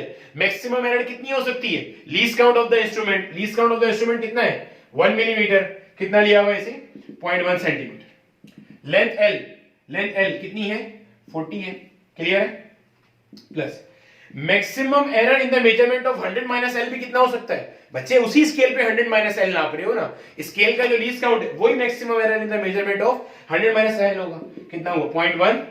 100 minus L यहाँ पे कितना आ रहा है 100 माइनस 40 कितना आ रहा है 60 आ रहा है, ठीक है बच्चे, दोनों का मैक्सिमम आ रहा है, ये ध्यान में रखना, दोनों का एरर निकालते हुए हमेशा मैक्सिमम भरने की पॉसिबिलिटी रखते हैं, ये चीज ध्यान में रखना, कि ये भी गलती होगी, ये भी होगी, ये भी होगी, तभी तो आप सेफ साइड पे प्ले करोगे। ज़हन में रखना, ठीक है। डेल्टा आर अपॉन आर कितना निकाला है आपने, आर कितना आया हमारे पास 60, ठीक है। इस पॉइंट 1 को मैं क्या लिख सकता हूं, 1/10 लिख सकता हूं। 1/10 multiply by 40 plus 1/10 multiply by 60 will be equal to delta R upon 60। कोई टेंशन नहीं, क्या बनाए 1/400 plus 1/600 will be equal to delta R by 60। Clear है, ठीक है मेरा बच्चा। अगर मैं इसे क्रॉस मल्टीप्लाई करूं, delta R upon 60 will be equal to cross multiply 600 plus 400 divided by 4 6 24, 2 0 2 0 यानी कि 4 0 ये ऐड हो गए, ठीक है। सिंप्लीफाई कर लो, 600 प्लस 400 कितना हुआ 1000, सॉरी 1 0 ऐसे गरीबी में लग गया फजूल, 2 4 4 0, 3 0 से 3 0 क्या हो गए कैंसिल, 60 यहाँ डिवाइड हो रहा है, इधर आके 60 में क्या होना है मल्टीप्लाई, 0 से 0 क्या हो गया कैंसिल हो गया, ये आ गया डेल्टा आर। 6 1 जा 6 4 जा, तो क्या बना यहाँ पे हमारे पास delta R. Maximum error in the measurement of R कितना आ रहा है 1/4 यानी कि 0.25 ओम, ये मैक्सिमम एरर है जो आ सकता है, मैक्सिमम एरर। तो क्या आंसर हमारे पास ठीक निकला 60 प्लस माइनस 0.25 ओम्स। तो ध्यान में रखिएगा अगर कभी आपका कोई तगड़ा पेपर बना, एंड मार्क माय वर्ड्स, जब से ये नेशनल एमडीकेट का प्रोग्राम शुरू हुआ है मुझे खौफ आ रहा है ऐसा लगा कुछ हो सकता है, इसलिए मैंने ये फेडरल के कॉन्सेप्ट को लिंक करते हुए, चैप्टर 1 के कॉन्सेप्ट को लिंक करते हुए ये एक सवाल करा दिया आप लोगों को, ठीक है। समझ आ गई बात। फेडरल के चैप्टर 1 में एरर एनालिसिस दिया हुआ है, वो हम डिस्कस भी करेंगे इंशाल्लाह, ठीक है, बता दिया मैंने। तो इस तरह से ये आ जाएगा, ये आंसर आ सकता है। तो ये पोटेंशियोमीटर में भी हो सकता है, हर जगह हो सकता है। अब तो ये तरीका मैंने बता दिया ना, इस तरह होगा, ठीक है इंशाल्लाह। चलो आगे चलते हैं, एक छोटी सी चीज और है, देन इंशाल्लाह इसको मुकम्मल करते हैं। अच्छा भाई, ये जो अभी हमने पढ़ा लीस्ट काउंट की वजह से जो हमारे पास एक एरर आ रहा था, इस एरर को हमने करेक्ट कैसे करना होता है उसको भी देख लो यार। इस एरर को करेक्ट करने के लिए हम लोग क्या करते हैं, ये मान लीजिए अगर हमारे पास एक हमारा मीटर ब्रिज है, ये मान लो अगर हमारे पास एक मीटर ब्रिज है, ठीक है। ध्यान में रखना है जो लीस्ट काउंट की मेजरमेंट वाला एरर है, इस एरर को आप मिनिमाइज कर सकते हो, इसका इफेक्ट खत्म कर सकते हो अगर आप जोगी को एग्जैक्टली मिड पॉइंट पे प्लेस कर दो। कहां पे प्लेस कर दो जोगी को एग्जैक्टली मिड पॉइंट पे। ये एक रेजिस्टेंस है आर, ये एक और रेजिस्टेंस है एक्स, या फिलहाल इसको क्या नाम दिया हुआ था हमने, एस का नाम दिया हुआ, ठीक है। अगर आप किसी तरह से जोगी को मिड पॉइंट पे, जाहिर है बैलेंस भी करना है, सिर्फ प्लेस नहीं करना, अगर आप जोगी को किसी तरह से मिड पॉइंट पे बैलेंस्ड कंडीशन में ले आओ तो देन ओनली ये पॉसिबल है कि आपके पास ये पूरा क्या हो जाएगा, एरर मिनिमाइज हो जाएगा या एरर एलिमिनेट हो जाएगा। तो अपने पास लिख लेना कहीं, ये जो लीस्ट काउंट वाला एरर था, इस लीस्ट काउंट की वजह से जो एरर इंड्यूस हो रहा था इन the measurement of unknown resistance R, इसको एलिमिनेट करने के लिए हम क्या करते हैं, बैलेंस पॉइंट यहां लाते हैं। अब तो एक सवाल आएगा, सर ये तो रेजिस्टेंस पे डिपेंड करते हैं ना कि बैलेंस पॉइंट कहां आ रहा है। बिल्कुल ऐसे, मैंने आपको यहां क्या बोला, मैंने कहा था यहां पे जो रेजिस्टेंस एस है, ये बेसिकली एक अदद क्या है, रेजिस्टेंस बॉक्स। शायद आपने रेजिस्टेंस बॉक्स देखा हो, डब्बा होता है, अपनी मर्जी की रेजिस्टेंस निकालते लगाते हैं ना। जब अपनी मर्जी की रेजिस्टेंस निकालेंगे लगाएंगे तो आप यहां पे रेजिस्टेंस वेरी कर सकते हो। तो मीटर ब्रिज के प्रैक्टिकल में अमूमन आप देखोगे रेजिस्टेंस बॉक्स की वैल्यू छेड़छाड़ के ऐसी सेट की जाती है कि आपको ये जो की होती है ये इधर ही कहीं, मतलब अगर ये 100 सेंटीमीटर की वायर है तो आपको जो बैलेंस पॉइंट मिलता है ये 45 से 55 के दरमियान में मिल रहा होता है, 50 के करीब करीब मिलता है, 50 51 52 या पीछे 49 48 48 49 50 51 52 पे कहीं मिल रहा होता है। इससे क्या फायदा होता है, इससे ये वाला एरर, लीस्ट काउंट वाला एरर क्या होता है, मिनिमम। अब ऐसा क्यों होता है, इसकी प्रॉपर डेरिवेशन है, but that derivation involve derivatives, integration derivative में जो डिफरेंशियल कैलकुलस है ना, डेरिवेटिव वो इन्वॉल्व है, इसलिए मैं उसकी डिटेल में नहीं जा रहा। कोई नहीं पूछेगा, ये भी कोई नहीं पूछेगा आपसे, ये भी मैंने एक स्टेप आगे जाके बता दिया कि इन केस अगर कोई सवाल आए तो मेरा कोई बच्चा परेशान ना हो, ठीक है। लीस्ट काउंट के अंदर जो एरर आता है उसको एलिमिनेट करने का तरीका क्या है, क्या करोगे उसमें, लीस्ट काउंट में तो एरर है, उसको क्या करते हैं, मिड पॉइंट के आसपास नल पॉइंट ढूंढते हैं। फॉर दैट हम क्या करते हैं, रेजिस्टेंस बॉक्स का सहारा लेते हैं। देखो दोनों से होता है कुछ ना कुछ। अब जाहिर है रेजिस्टेंस बॉक्स के अंदर शायद कोई ऐसी वैल्यू ना हो, आप मतलब आप हर कॉम्बिनेशन ट्राई करके देख लो रेजिस्टेंस बॉक्स का, शायद ऐसा हो ही ना कि वो एग्जैक्टली 50 पे मैच करे, तो कोई टेंशन नहीं है। कोई ऐसा रख लेते हैं कॉम्बिनेशन यहाँ पे कि 50 से करीब मैच कर जाए, 51 पे आ जाए, 52 पे आ जाए, 49 पे आ जाए, 48 पे आ जाए, ऐसा कुछ कर लेते हैं। समझ आ रही है? ये कुछ करते हैं, ठीक है मेरा बेटा। एक छोटी चीज बाकी है हमारे पास, एंड एरर करेक्शन, उसको करते हैं इंशाल्लाह और देन आगे चलते हैं, ठीक है। चलो छाप लो जब तक यहाँ तक। ठीक है बच्चे, मैं उम्मीद करूंगा यहां तक जो है वो सारी कहानी समझ में आ गई होगी। हमने मीटर ब्रिज के हवाले से क्या क्या चीजें डिस्कस कर ली कि मीटर ब्रिज क्या होता है, एक इलेक्ट्रिकल मेजरिंग इंस्ट्रूमेंट है जिसका काम क्या है, अननोन रेजिस्टेंस को मेजर करना। कैसे काम करता है, बेनेस व्हीट स्टोन ब्रिज के प्रिंसिपल पे काम करता है। कैसे आता है मीटर ब्रिज, हमने बना के देखा। हमने देखा कि भाई जो मीटर ब्रिज होता है, हमने देखा कि लेट से ये मेरे पास अगर एक अदद मीटर ब्रिज है, ये मान लो, अच्छा ये मैंने बताया था मेरे पास क्या होती है, ये मेरे पास कॉपर की स्ट्रिप्स होती हैं, ठीक है, और ये मेरे पास वायर होती है। याद है यही बात की थी हमने सारी की सारी, ये वायर होती है हमारे पास। इस पॉइंट को मैंने ए का नाम दिया था, इस पॉइंट को मैंने बी का नाम दिया था। मैंने कहा था यहां पे मेरे पास अननोन रेजिस्टेंस है, लेट से इट आर, यहां पे मेरे पास एक नोन रेजिस्टेंस है, लेट से इट एस, ऐसे ही ये बात हम सारी कर चुके हैं। फिर मैंने बताया था यहाँ पे मेरे पास ये मेरा पॉइंट सी है, यहाँ मेरे पास गैल्वेनोमीटर है, यहाँ मेरे पास क्या है, जो कि है इसके सामने की जो मेरे पास लेंथ है दैट वाज एल, और ये मेरे पास कितनी थी 100 माइनस एल, और टोटल ये कितना था 100 सेंटीमीटर। फिर हमने देखा था कि हमारे पास जो एक सोर्स ऑफ एरर है वो हमारे पास क्या है, जो यहाँ हमारा लगा हुआ स्केल है, इसका जो लीस्ट काउंट है that is the source of error. क्यों? क्योंकि हमने बात की थी अभी जो बात की थी कि हमारे पास जो रेजिस्टेंस निकलेगी वो कैसे आएगी, L multiply by S divided by 100 minus L। तो आपके पास लेंथ की मेजरमेंट में जितनी एरर होगा वो कहां पे पेनिट्रेट कर जाएगा, वो कहां पे चला जाएगा, रेजिस्टेंस के अंदर। तो हमने देख लिया कि मैक्सिमम एरर इन R कैसे निकालेंगे। अच्छा, एक जब से हम जो मीटर ब्रिज पढ़ रहे हैं हम एक गलती स्टार्ट से करते चल रहे हैं। वो गलती क्यों है?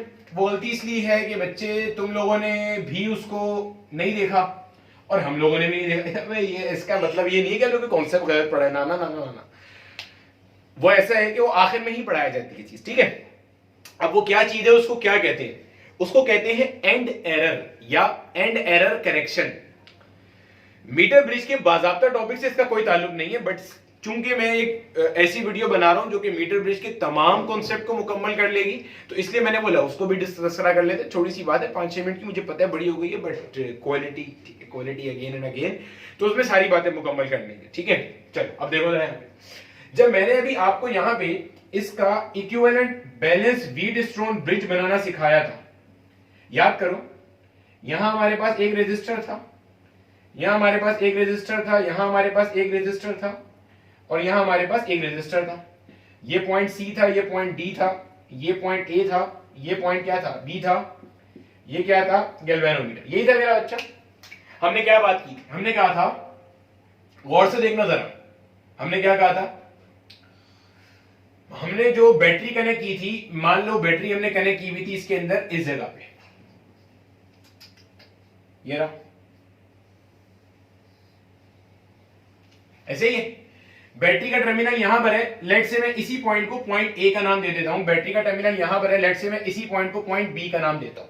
अभी समझ में आएगा कि ए को यहां से यहां क्यों ले गया। अब देखो जरा, ये तुम्हारा पॉइंट ए है जहां पे बैटरी कनेक्टेड है, ये तुम्हारा पॉइंट बी है जहां पे बैटरी कनेक्टेड है। बेटे ए और बी के दरमियान में बैटरी लगी हुई है ना, ये ए और बी के दरमियान में क्या कनेक्ट हुआ हुआ, यहां पे बैटरी कनेक्ट हुई हुई है, ऐसे ऐसे ही है।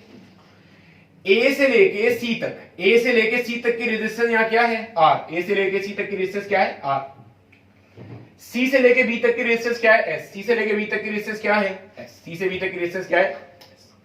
अब मैंने यानी कि इस पॉइंट को क्या माना था, ए, और ए से लेके डी तक की रेजिस्टेंस क्या ली थी, आर ए डी, ऐसे ही है। यहां क्या ली थी मैंने, आर ए डी। डी से लेके मैंने इस पॉइंट को क्या माना था, पॉइंट बी, और मैंने डी से लेके बी तक की रेजिस्टेंस ये क्या ली थी, आर डी बी, और हमने बड़ी खुशी खुशी तमाम काम सॉल्व किया था, जो कि गलत नहीं था, बिल्कुल ठीक था, कोई इशू नहीं था।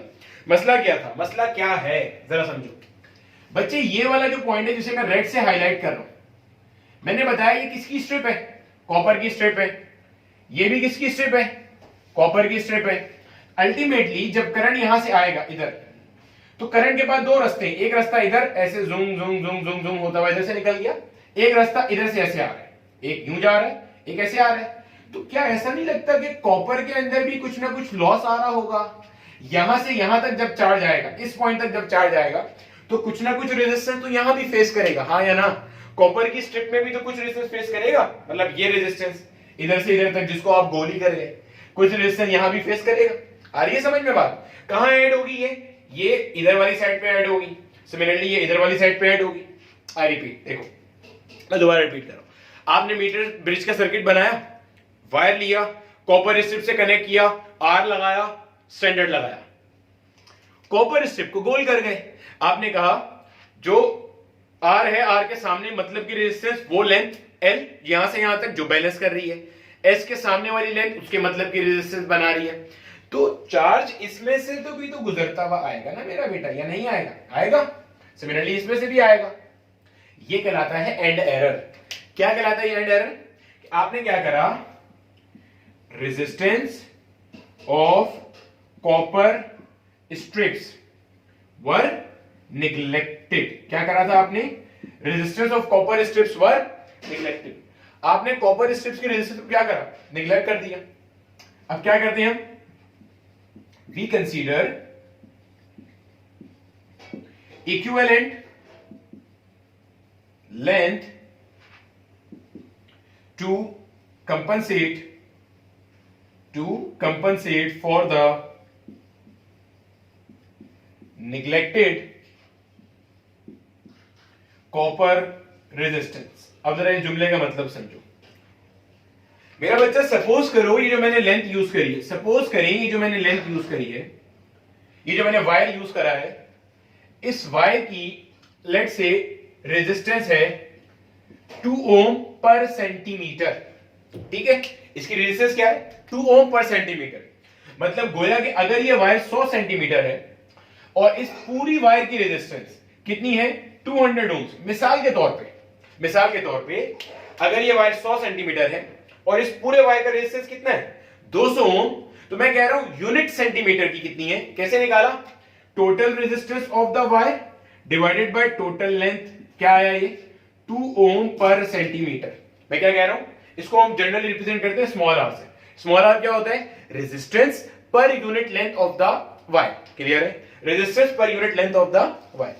इस वायर की रेजिस्टेंस पर यूनिट लेंथ कितनी है? 2 ओम पर सेंटीमीटर। अच्छा, अब हम करते क्या है, ये जुमला समझाना चाह रहा हूं। देखो, मान लो आपने ये वाला जो एंड था, कॉपर एंड ए पे जो कॉपर स्ट्रिप है और एंड बी पे हमने गलती क्या करी है, भंड क्या मारा है कि हमने यहां से लेके यहां तक की रेजिस्टेंस कंसीडर करी और यहां से लेके यहां तक करी, जबकि एक्चुअल में क्या होना था, ये पॉइंट था जहां पे बैटरी कनेक्ट है, तो यहां से इस जगह से यहां तक की रेजिस्टेंस यहां पे आएगी, यहां से यहां तक की। क्लियर है? और यहां से लेकर यहां तक की रेजिस्टेंस, यहां से यहां तक की रेजिस्टेंस इधर आनी चाहिए थी। बच्चे ये तो ठीक है ना, इसके दरमियान में क्या है? आर, इसके दरमियान में क्या है? एस। अच्छा, ये इतनी बड़ी नहीं होती कि आप बोलोगे सर ये भी तो थोड़ी सी चीज है जिसको आप इग्नोर कर रहे हो। ना ना ना, ये इतनी बड़ी नहीं होती है। एक्चुअल में अगर आप एंड एरर को पढ़ोगे ना कहीं पे भी किसी भी किताब में, तो ऐसे ही लिखा मिलेगा आपको। क्या लिखा मिलेगा? जो आपने वायर से पीछे कॉपर स्ट्रिप ए एंड पे और वायर से पीछे कॉपर स्ट्रिप बी एंड के ऊपर इग्नोर कर दी। क्लियर है? मान लो ये जो आपने यहां पे ए पे इग्नोर करी है, ये जो आपने ए पे कॉपर स्ट्रिप इग्नोर करी है, लेट्स से यहां पे आपने इग्नोर करा ये इस कॉपर स्ट्रिप की यहां से यहां तक मान लेते हैं एंड ए पे इसकी जो रेजिस्टेंस आपने इग्नोर कर दी वो कितनी थी? 6 ओम। और यहां पे बी की जो आपने इग्नोर कर दी, मान लीजिए एंड बी पे जो आपने इग्नोर कर दी ये कितनी थी? लेट्स से 8 ओम। ठीक है, ये कितनी थी? 8। मैं रिपीट कर रहा हूं, यहां से यहां तक जो रेजिस्टेंस आपने एंड ए की इग्नोर कर दी वो कितनी थी? Let's say 6 ohms. इधर कितनी थी? मिसाल के तौर पे 8 ओम्स। अब आपने करना क्या है? देखो, अब हमें फॉर्मूला तो पता है, जो फॉर्मूला हम यूज करते हैं, गौर से समझना जरा। आप यूज करते हो R upon L equal S upon 100 minus L। ये जो R अपॉन L आप करते हो, R अपॉन R के सामने वाली रेजिस्टेंस। अब R के सामने वाली रेजिस्टेंस यहां से लेके यहां तक नहीं लोगे, यहां से लेकर यहां तक लोगे आप। मतलब समझ आ रहा है? एंड ए की लेंथ आप ये नहीं लोगे, एंड ए की लेंथ यहां से यहां तक लोगे, तो एंड ए की रेजिस्टेंस अभी कितनी है एल। तो करेक्शन करने के लिए हम लोग क्या करेंगे, देखो एल से क्या मुराद लेंथ, तो लेंथ में मैं ये रेजिस्टेंस ऐड नहीं कर सकता, क्या ऐड करनी है, लेंथ ही ऐड करनी है। तो मैंने अपने वायर की रेजिस्टेंस पर यूनिट लेंथ निकाली, क्या है 2 ओम पर सेंटीमीटर। 1 सेंटीमीटर पे क्या है 2 ओम, या 2 ओम पे क्या है 1 सेंटीमीटर। अगर 2 ओम पे 1 सेंटीमीटर है तो 4 ओम पे क्या होगी 2 सेंटीमीटर, 6 ओम पे क्या होगी 3 सेंटीमीटर। पहले पढ़ा मेरा बच्चा, 2 ओम 1 सेंटीमीटर है तो 4 ओम कितना होगा 2 सेंटीमीटर, तो 6 ओम कितना होगा 3 सेंटीमीटर। गोया के 6 ओम का मतलब आपने क्या ऐड कर दिया यहाँ पे 3 सेंटीमीटर। ये कहलाती है एंड एरर करेक्शन। आपने क्या करा, क्योंकि आपने कॉपर स्ट्रिप की रेजिस्टेंस को इग्नोर करा था, तो कॉपर रेजिस्टेंस इस कॉपर स्ट्रिप की रेजिस्टेंस की इक्विवेलेंट लेंथ आपने इसमें ऐड कर दी to make up for the end error जो कि आपने कॉज किया था। क्लियर है। सिमिलरली यहां पे एंड बी की कितनी 8 ओम, आपके वायर का क्या है 2 ओम पर सेंटीमीटर, तो 2 ohm for 1 centimetre, 4 ohm for 2 centimetre, 6 ohm for 2 centimetre, 8 ohm for 4 centimetre. तो यहां से यहां तक कितनी है 100 माइनस एल, तो 100 माइनस एल में आपने क्या जमा कर दिया 4 centimetre to make up for this error in the measurement. इसको हम कहते हैं एंड एरर करेक्शन। अगर मैं यहां पे आपको समराइज करूं हमने क्या बात करी है, या हमने क्या चीज पढ़ी है, या हमने क्या करा। हमने बात करी, आपने मीटर ब्रिज कंस्ट्रक्ट किया, आपने मीटर ब्रिज एक कंसीडर किया। मीटर ब्रिज में आपने क्या करा, मीटर ब्रिज में जो आपने कॉपर स्ट्रिप्स थी, आप उन कॉपर स्ट्रिप्स को कर गए गोल, कॉपर स्ट्रिप्स को आप खा गए। कॉपर स्ट्रिप्स का रेजिस्टेंस आपने कर दिया इग्नोर, ये वाला आपने सीधा यहां से यहां तक रेजिस्टेंस लिया, यहां से यहां तक रेजिस्टेंस लिया। But the problem is since copper itself is a conductor, तो अल्टीमेटली एनर्जी का लॉस आएगा, तो आपको इसको इग्नोर नहीं करना चाहिए था। अब इसके सामने वाली रेजिस्टेंस ये नहीं बनी, यहां से यहां तक बनी। सिमिलरली इसके सामने वाली रेजिस्टेंस ये नहीं बनी, यहां से यहां तक बनी। तो चूंकि ये आपने लेंथ कंसीडर की थी, क्यों वो स्टार्ट में बताया रो इनटू एल बाय रो से रो कट गया, ए से ए कट गया, तो लेंथ बची थी, चूंकि यहां लेंथ बची थी। अब हम कॉपर स्ट्रिप की लेंथ नहीं रखेंगे, यहां कॉपर स्ट्रिप की जो रेजिस्टेंस है ना इसकी इक्विवेलेंट लेंथ निकालेंगे। मसला समझ लो, मैंने कहीं नहीं कहा कॉपर स्ट्रिप की लेंथ नाप के रख देना, ना ना ना ना, ना। कॉपर स्ट्रिप की जो रेजिस्टेंस है उसकी इक्विवेलेंट लेंथ रखेंगे। क्लियर है। जैसे इधर से इधर तक इसकी जो टोटल रेजिस्टेंस है, इसको इसकी टोटल लेंथ से डिवाइड करो, क्या मिल जाएगा resistance per unit length of the wire. अब इससे आपने कन्वर्जन करके निकाल लेना है। अगर ये 4 ओम है और आपको ये मेरा 2 ओम पर सेंटीमीटर, तो इसका मतलब 1 सेंटीमीटर 2 ओम के लिए, तो 2 सेंटीमीटर 4 ओम के लिए होगा, तो 4 ओम के लिए आपने 2 सेंटीमीटर ऐड कर देना। फिलहाल 6 ओम था, तो 1 सेंटीमीटर 2 ओम के लिए, तो 3 सेंटीमीटर 6 ओम के लिए हो जाएगा, इसलिए मैंने यहां 3 ऐड कर दिया, क्योंकि 6 ओम को मेकअप करना था, तो 6 ओम के लिए 3 ऐड कर दिया। सिमिलरली यहां पे एंड बी पे कितना एरर था 8 ओम का, तो 2 ओम फॉर 1 सेंटीमीटर, या 1 सेंटीमीटर फॉर 2 ओम्स, तो 2 centimetre for 4 ohms, 4 centimetre for 8 ohm, तो मैंने 4 सेंटीमीटर यहां क्या करा ऐड कर दिया। ठीक है मेरा बेटा, इसे हम लोग कहते हैं एंड एरर करेक्शन। अब मैं उम्मीद करता हूं जुमला समझ में आएगा। We consider equivalent length to compensate for the neglected copper resistance.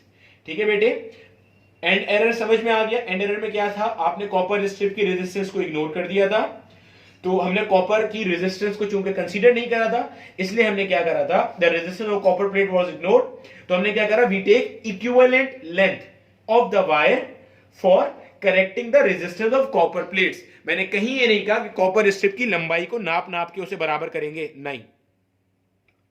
मैंने क्या कहा है, कॉपर स्ट्रिप की लंबाई नापने नहीं कही, मैंने कहा कॉपर स्ट्रिप की इक्विवेलेंट लेंथ निकालेंगे। ठीक है, चलो एक सवाल करते हैं और हमारे पास इसको समझने की कोशिश करते हैं। चलो बेटे अब जरा सवाल को समझ लो। देखो हमारे पास ये एक मीटर ब्रिज दिया हुआ है, ये मान लीजिए हमारे पास एक अदद मीटर ब्रिज है। ठीक है, क्या आ गया मीटर ब्रिज।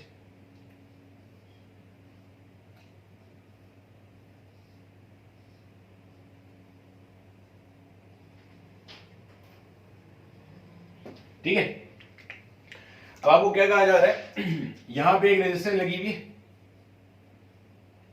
x ओम्स की, यहां पे एक रेजिस्टेंस है 10 ओम्स की। ठीक है, जो भी आ गई है आपको कहा जा रहा है ये जो आपकी बैलेंसिंग लेंथ है ना, ये हमारे पास कितनी है, 52 सेंटीमीटर के ऊपर है। तो यहां से यहां तक की लेंथ कितनी हो गई, 52 सेंटीमीटर। चूंकि मीटर ब्रिज की बात कर रहे हैं तो पूरी लंबाई कितनी है, 100 सेंटीमीटर। तो ये बची भी कितनी हो जाएगी, 48 सेंटीमीटर। अच्छा, एक चीज ध्यान में रखना, एंड एरर करेक्शन कभी भी खुद से नहीं डाल देंगे जाके, जब तक सवाल में ना दी हो। आपको यहां सवाल में दिया हुआ है कि end error correction for end A is 1 centimetre and for end B is 2 centimetre.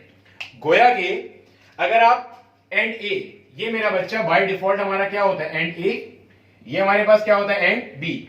गोया कि अगर आप एंड ए की लेंथ में 1 सेंटीमीटर जोड़ दो तो it will make up for this resistance. इस रेजिस्टेंस का गुजारा हो जाएगा यहां से लेकर यहां तक जो आप गोल कर गए थे। यानी कि जब आपने फॉर्मूला तो फॉर्मूला क्या था, दिस मंजन बटा दिस मंजन should be equal to this बटा दिस। यानी कि आप बोलोगे अगर किसी ने ये एंड एरर करेक्शन नहीं पढ़ा तो वो क्या बोलेगा, x upon 52 should be equal to 10 upon 48, which is obviously not correct since end correction is given। तो अब चूंकि आपने पढ़ लिया है तो अब आप क्या बोलोगे, x upon 52 should be equal to 10 upon 48। अब देखो यहां पे ये जो 52 सेंटीमीटर है इधर से लेके इधर तक की रेजिस्टेंस के लिए है, ऐसे ही है ना, लेकिन यहां पे भी की रेजिस्टेंस है। इसने कहा कि अगर आप 1 सेंटीमीटर को ऐड करते हो तो it will make up for this resistance. ये आ गया 1 सेंटीमीटर, क्लियर है। सिमिलरली अगर आप क्या करते हो, ये आपके पास है 48 सेंटीमीटर यहां से लेके यहां तक के लिए, अगर आप 2 सेंटीमीटर ऐड कर देते हो तो ये इस पूरी रेजिस्टेंस को अकाउंट कर लेगा। ये कैसे आया, ये इक्विवेलेंट लेंथ है। इक्विवेलेंट लेंथ से क्या मुराद है, आपके पास रेजिस्टेंस पर यूनिट लेंथ होती है डिफाइन, उसकी बेस पे आप निकालते हो कि कितनी सेंटीमीटर की लेंथ कितने रेजिस्टेंस को बता रही होगी, और वो हम यहां से निकालते हैं। Total length of the wire total resistance of the wire divided by total length, इससे मिल जाती है रेजिस्टेंस पर यूनिट लेंथ, उसी की बेस पे ये बताते हैं। ठीक है, 48 प्लस 2 ये आपको सवाल में गिवन होगा, अदरवाइज ये क्वेश्चन कभी जिंदगी में नहीं आने वाला। x upon 53 इक्वल्स 10 upon 50, 0 0 क्या हुआ, कैंसिल, 53 को वहां ले जाओ, 53 upon 5 सॉल्व करो, 5 1 जा 5, 5 के टेल में 3 नहीं आता तो 0 लगा दिया, 3 बच गया, 0 लगाया क्योंकि डेसिमल के बाद 0 लगा सकता हूं, 5 6 जा 30। तो क्या आंसर आया मेरे पास, मेरे पास आ रहा है 10.6 ओम्स। अच्छा, अगर मैं वहां से सॉल्व करूं, वहां से अगर मैं इसको सिंप्लीफाई करूं तब मेरे पास क्या बनता है, ये वहां से अगर आप इसे सॉल्व करोगे कैसे करोगे भाई, इसको सिंपल वहां भेज देना, x will be equal to 520 upon 48, simplify करोगे ये कुछ 10.8 करके कुछ आ रहा होगा आंसर। जाहिर सी बात है चूंकि आपको एंड एरर दिया हुआ इसलिए ये सही है और वो क्या है, गलत है। ठीक है मेरा बेटा, ये हमारे पास पूरा लेक्चर था, मुझे पता है काफी लंबी हो गई करते करते। ठीक है, इस पूरे लेक्चर में हमने मीटर ब्रिज के हर एंगल से तमाम कॉन्सेप्ट डिस्कस कर लिए। मीटर ब्रिज को कब स्लाइड वायर ब्रिज कहना है, कब मीटर ब्रिज कहना है, जो कि क्या करती है, कैसे करती है, गैल्वानोमीटर क्या करता है, मीटर ब्रिज के सवाल कैसे आते हैं। फिर हमने देख लिया कि यूनिफॉर्म लेंथ क्यों लेते हैं, फिर देख लिया कि एलॉय कॉन्स्टेंटन और मैंगनीज का क्यों होता है, फिर हमने देखा कि इसमें एरर किस किस तरह से आता है, एक हमने देखा कि लीस्ट काउंट का एरर होता है वो कैसे निकालते हैं, उसका सवाल कैसे बनता है, बेहतरीन किस्म का क्वेश्चन डिस्कस किया। फिर हमने देखा कि आपके पास एंड एरर क्या होता है, जो कॉपर की स्ट्रिप्स की रेजिस्टेंस निगलेक्ट कर देते हैं, that is your and error. और इसको अकाउंट फॉर कैसे करते हैं, इसका मतलब सद्देबाप कैसे करते हैं, या इसके लिए क्या करते हैं कि ये एंड एरर ठीक हो जाए। एंड एरर करेक्शन के लिए क्या करते हैं, इक्विवेलेंट लेंथ ऐड कर देते हैं on the length of the wire, मतलब वायर की लेंथ में equivalent length for end error correction towards point A, equivalent length add करना है towards point B for end error correction. ठीक है, ये कर रहे होते हैं। बात समझ आ गई मेरा बेटा। इसके बाहर से मीटर ब्रिज के कॉन्सेप्ट में कोई एक भी सवाल आपसे नहीं आएगा, ये भी नहीं आ सकता, इनफैक्ट इससे पीछे वाले तक फिर भी आ सकता है। ये मैंने फिर भी बता दिया, मैंने कहा चलो पूरा हो जाए। ठीक है मेरा बेटा, मैं उम्मीद करता हूं यहां तक सब कुछ समझ में आ गया होगा। नेक्स्ट वीडियो तक के लिए खुश रहो, पढ़ते पढ़ाते रहो। अल्लाह हाफिज।